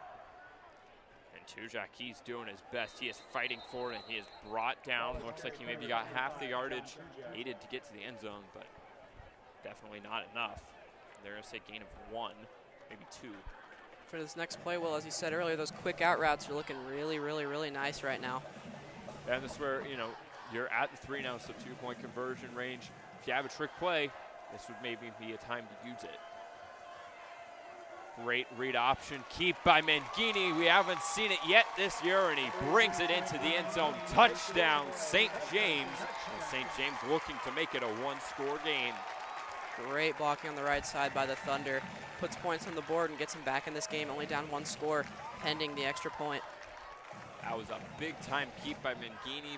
And now with 4:48 left, the eyes turn to the defense. First, though, PAT, you have to make it here. Seen issues all year long. You're really holding your breath, hoping Bevitt can hit it, hoping the snap is good. Good snap and hold. Kicks up, it looks good, they signal it good. Okay, so we're looking at a 7-point game here, 4:48. This is a big drive heading up.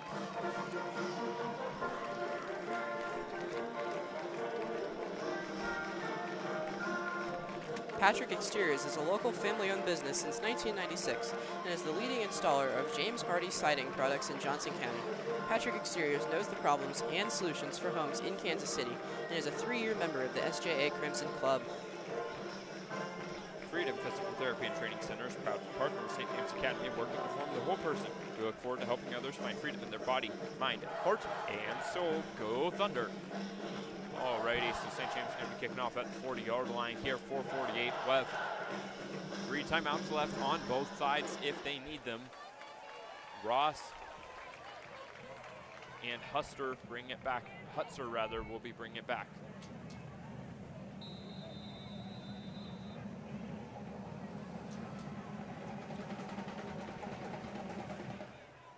Shorter kick. This might go out of bounds. You got to hope it doesn't, and it does. So penalty. They'll be at the 35 now that Pius starts the drive, and that just makes things even harder. In a moment like this, field position matters even more, because now if you're St. James, if you get a stop and they punt the ball, you're maybe looking at starting your drive inside the 10, inside the 15, instead of at the 25 or 30. So that's 15 yards. Even if St. James gets a stop here, it could really matter a lot. Absolutely. That could come back to bite you later on, especially when the St. James defense almost would need to commit to the run in some places, but that could also leave the rest of the field wide open. Big defensive stop needed here for the Thunder, and a big defensive drive coming up. Yeah, and we haven't seen a turnover yet forced by this group, if I remember correctly. We haven't seen one. This is where, you bring everything you got on defense. You bring all the effort. If you can make a turnover here, fumble, INT, something, that would be so huge for St. James.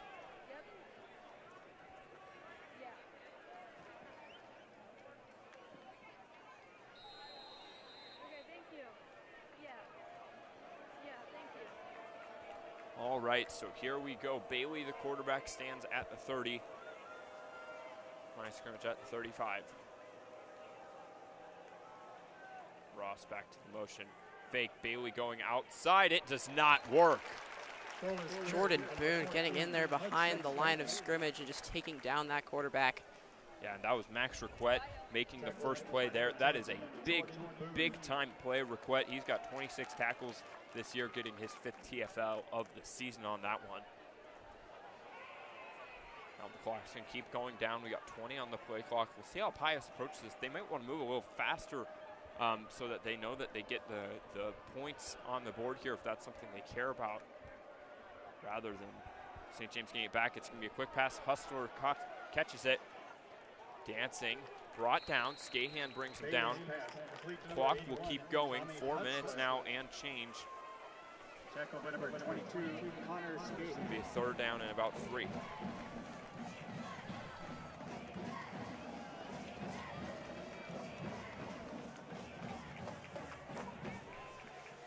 This is where Pius needs a first down. A first down gets you to a point where St. James has to think about calling timeouts. At least you might not use them, but you definitely think about it. St. James wants to avoid that. Huge Cross play. in motion, give Cascone. Oh, I think he just barely got past. Let's see. I don't know. know. They're going to mark him forward, I believe, by a yard. That was such a close play. You talked about it earlier, Graham. Game of inches. You saw it there. You fight just a little more. You fight him a half yard back. And, things go different. Unfortunately, it's going to go in Pius' favor for the first. All 3 timeouts remaining for the Thunder. Got to consider when and where to use those. Yeah, I think you probably, if they get a first down this series of downs, you definitely call them next time. I don't think you go to them yet, but I think once it gets to maybe 2 minutes or so, I think that's where you start thinking about it. Because ideally, if you're St. James, maybe you get a stop and then it's a pass on third down. That would be kind of the best case scenario. I'm with you there. Well, it's going to take a lot to get to that after a great Cascone run, and now you see Coach Tom Radke's right by that official. The official's ready for him to call the timeout, and he's not going to. Gain of 8, Bevitt making the stop. Every one of these runs is just a dagger.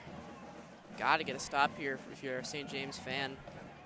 And these guys, they've been on the field all night long, but this is where, you need to see the toughness of your defensive group. You need to see, we saw Tujak make a play earlier. We've seen some other seniors, Neeson with the big catch. You need one of those senior leaders to make a big-time stop. This is a great opportunity for it right here. 2:20 remains in the game. 2nd and 2, gotta expect Cascone to get it. No, Bailey's gonna keep up the middle, first down. Now St. James has to start calling those timeouts. Number 14, Bailey Hudson on the quarterback keeper. They're not going to start right now, so I guess maybe you got one more play. Ball is at the 42-yard line. Look, if you're not calling timeout here, it has to be the next one. You have to call a timeout. It's a risky choice if you're head coach Tom Radke, but it's really betting on your defense that they can get a stop here, not calling the timeout. If you're going to get a stop, it's right here, right now. Yeah, it's pretty much do or die if you're St. James defense. They get a first, and this game isn't all the way over, but it's pretty close to it. So you need the stop here. See if they can make something happen. At 47, Ross in motion again. Gasconi up the middle, bowling forward, trucking Schreiner for about half the distance to the first down. And here's that first timeout by the Thunder. So minute 37, St. James down to 2 timeouts. Warriors still have 3.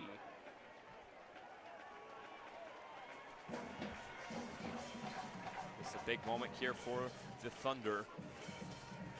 Like to welcome me into the booth here. Will Nichols alongside Graham Warner. Minute 37 on the clock, 2 timeouts. This is a big moment for St. James. 2nd down and 6. You need a stop here if you're the Thunder. Absolutely. You almost want to commit to the run here. Just keep 1 or 2 guys high just in case they decide to throw something out of the ordinary.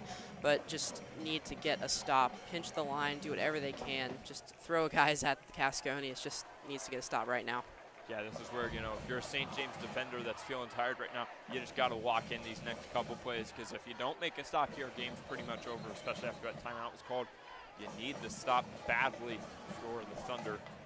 This is a big opportunity to make it. Tackle for loss would be huge. If they get 3 or 4, it's going to make things a lot easier on 3rd for Pius. Absolutely. If you get a stop here, you still have to score a touchdown. Yeah, that's the other thing you have to keep in mind. This St. James offense, you haven't seen him run a 2-minute drill with McGeaney at quarterback. But you just got to get him there first. Man in motion. No, keep by Bailey. Oh, he's got some green grass. He's on his feet. He has to fall. And not a great choice, man. He should have fallen down in bounds there. Stepped out. He gives St. James a little life. First down's not great, but that's pretty much a free timeout they just gave St. James by stepping out of bounds. If Bailey falls down, this game's pretty much over. Absolutely, but that might have been the nail in the coffin, being in the kicker's range. Yeah, absolutely. This is where you need that false start again, that hold, something like that. We haven't seen many penalties this quarter from Pius. You get one of them, maybe there's a chance, maybe there's life, or obviously a turnover. That's the other thing you need in this moment. But right now, they just get one more first down. This game pretty much is put away for Pius. Absolutely. Here we go. Ball at the 26. Cascone gets it. Brought down immediately. Pattison making a great tackle. St. James using their 2nd timeout now. Carries the ball for the Warriors. Tackle by number 29, William Pattison. Pattison, one of those backup linebackers. He's made some big plays all year long for St. James. And this feels very similar to some of the other games we've had this year, Graham, where the St. James team, man, it is just so hard for this group to get off the field at the end of games. They're just getting too tired. They don't have the discipline needed. And a lot of it just comes down to they aren't a very good team against the run right now. They have to find some answers now. And if not now, they got to find them soon because playoffs are coming around. And you can't have this many issues in the run-stopping game if you want to be a team that really competes in the 5A state championship. Absolutely, especially after losing some big linebackers who graduated last year, like Spencer Dom or any of those guys. Just not haven't been the most ideal run defense in the EKL this year. Yeah, I know. You know, you have to give credit to the other teams too. They've placed a lot of great running backs. Cascone certainly one of them, but you know, this defense has to make plays, and they haven't been making them at the end of games. Opportunity to maybe try to fix that a little bit here. Ross is in motion. They're going to give to Ross. We haven't seen that much. Ross gets 3, maybe 4. Final timeout is used, so minute 22. If Pius runs a play here, doesn't get a first, they can probably get this down inside of the last 40 seconds of the game here. And then, like you said, Graham, it's decision time after that. Do you kick the field goal or do you try to go for it? You know, it comes down to how much faith you have in the kicker's legs. Kapitanovic, we've seen him hit already a field goal from about 43, 44. That's probably about the distance you're looking at right now. So, you know, it's a tough decision if you're Pius, but it's, you know, it's what you get paid to do if you're the head coach. So it'll be interesting to see what they go with. And obviously, if they get the first-year game over, you don't even have to worry about it if you're Pius. Absolutely, and nerves also come into the question for a kicker like that in a late game like this. I know you're up, but still, it's a very important kick. It's almost win or lose, pending the drive following. Yeah, and that's another thing you mentioned that's good there, Graham. You know, the mental piece of the game is so hard for these high school kids. You see guys in college and the NFL, even these pros that really struggle with some of the mental parts of the game, getting down to the final moments. So a high school kicker, it's going to be tough to expect him to go out there and be perfect. It's definitely something Pius has to consider. Cascone gets it. Oh, he might get the first. Let's see. He got it. Ball is carried by number 7, Larry. And that is officially the nail in the coffin of what a game this kid's had. Larry Cascone only feels right. He's going to finish it. The senior showing up in the Thunder sideline in disbelief right now. Absolutely there, Will. Cascone just had a dominant performance on the field. Just good for him, but like it's unfortunate for the Thunder if you're a Thunder fan here. Yeah, so Pius is going to kneel on it. St. James without timeouts. Just a really, really unfortunate way to end. But again, you got to give credit to this Pius team. Coach Radke talked them up, and you know they've backed up their talk so far. Man, they've looked really, really solid today. This is a team that only lost by 12 to a really good Rockhurst team. Absolutely there, Will. And also give credit to Frankie McGinney. He did a great job coming in for Tyson Beshore being out. Had an amazing game overall. Yeah, it really feels like this is a game where, you know, a less educated person probably looks at score and says, hey, you know, you have your backup quarterback in, that's why you lost. Well, that's not really the case today. It felt like a lot of the issues St. James had with Beshore getting exposed more with the backup quarterback in, and it's harder to hide those issues when you don't have a star quarterback in there, and that, you know, that makes it more difficult. And that some of those issues, right, you're seeing the O-line play, you're seeing special teams, run stopping, all those things are really being amplified without your star quarterback. And St. James, you know, they didn't clean them up today. They haven't cleaned them up the past few weeks. Now on a 4-game losing streak, they need to find a way to clean it up soon, because before long, it's going to be too late to fix some of these mistakes. Absolutely there, Will. And credit to Pius, they had a great game, but also St. James, they limited Pius from scoring more than 60 points. You know, that's always a plus from what we heard pre-game. Yeah, absolutely it is. It's a Pius team, like you said, their last 4 games, they've averaged around 60 against obviously much lesser opponents than the Thunder. St. James holding them to 27. As you know, as disappointing as this game is, this is a St. James team that really has been in every single game right down to the end. That's something you certainly couldn't say last year with a team that had a similar record at this point in the year. So I think that's a positive, but you know, St. James, they want to get these wins against Pius. Next week, a really good opportunity against Capen in Wichita. We'll have you covered in that game. But that's going to be, you know, it's going to be a next challenge for a St. James team. How do you rebound against Capon. That's really the question St. James has to figure out. Absolutely, playing Capon. Before that, Blue Valley North next week for our homecoming game. It'll be next week at, I'm not sure, do you know where that is? Yeah, so that should be a good game to watch. Blue Valley North and then Capon, these next couple really important games for St. James team to get back on track. This was certainly one of the more winnable games I think St. James had left on their schedule, and they're not going to get it done here today. Again, 27-20 is the final score. Warriors on top by just the one possession. We'd like to thank all the people who have worked on our broadcast today, all our camera operators, producers, directors, tech members, and just everybody behind the scenes helping us make this broadcast so great. For Graham Warner, I'm Will Nichols. Thank you guys so much for watching Thunder Broadcasting Network, and go Thunder.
This broadcast is a product of St. James Academy. Any rebroadcast, reproduction, or other use of the pictures and accounts of this Thunder Broadcasting Network production without the express written consent of St. James Academy is prohibited.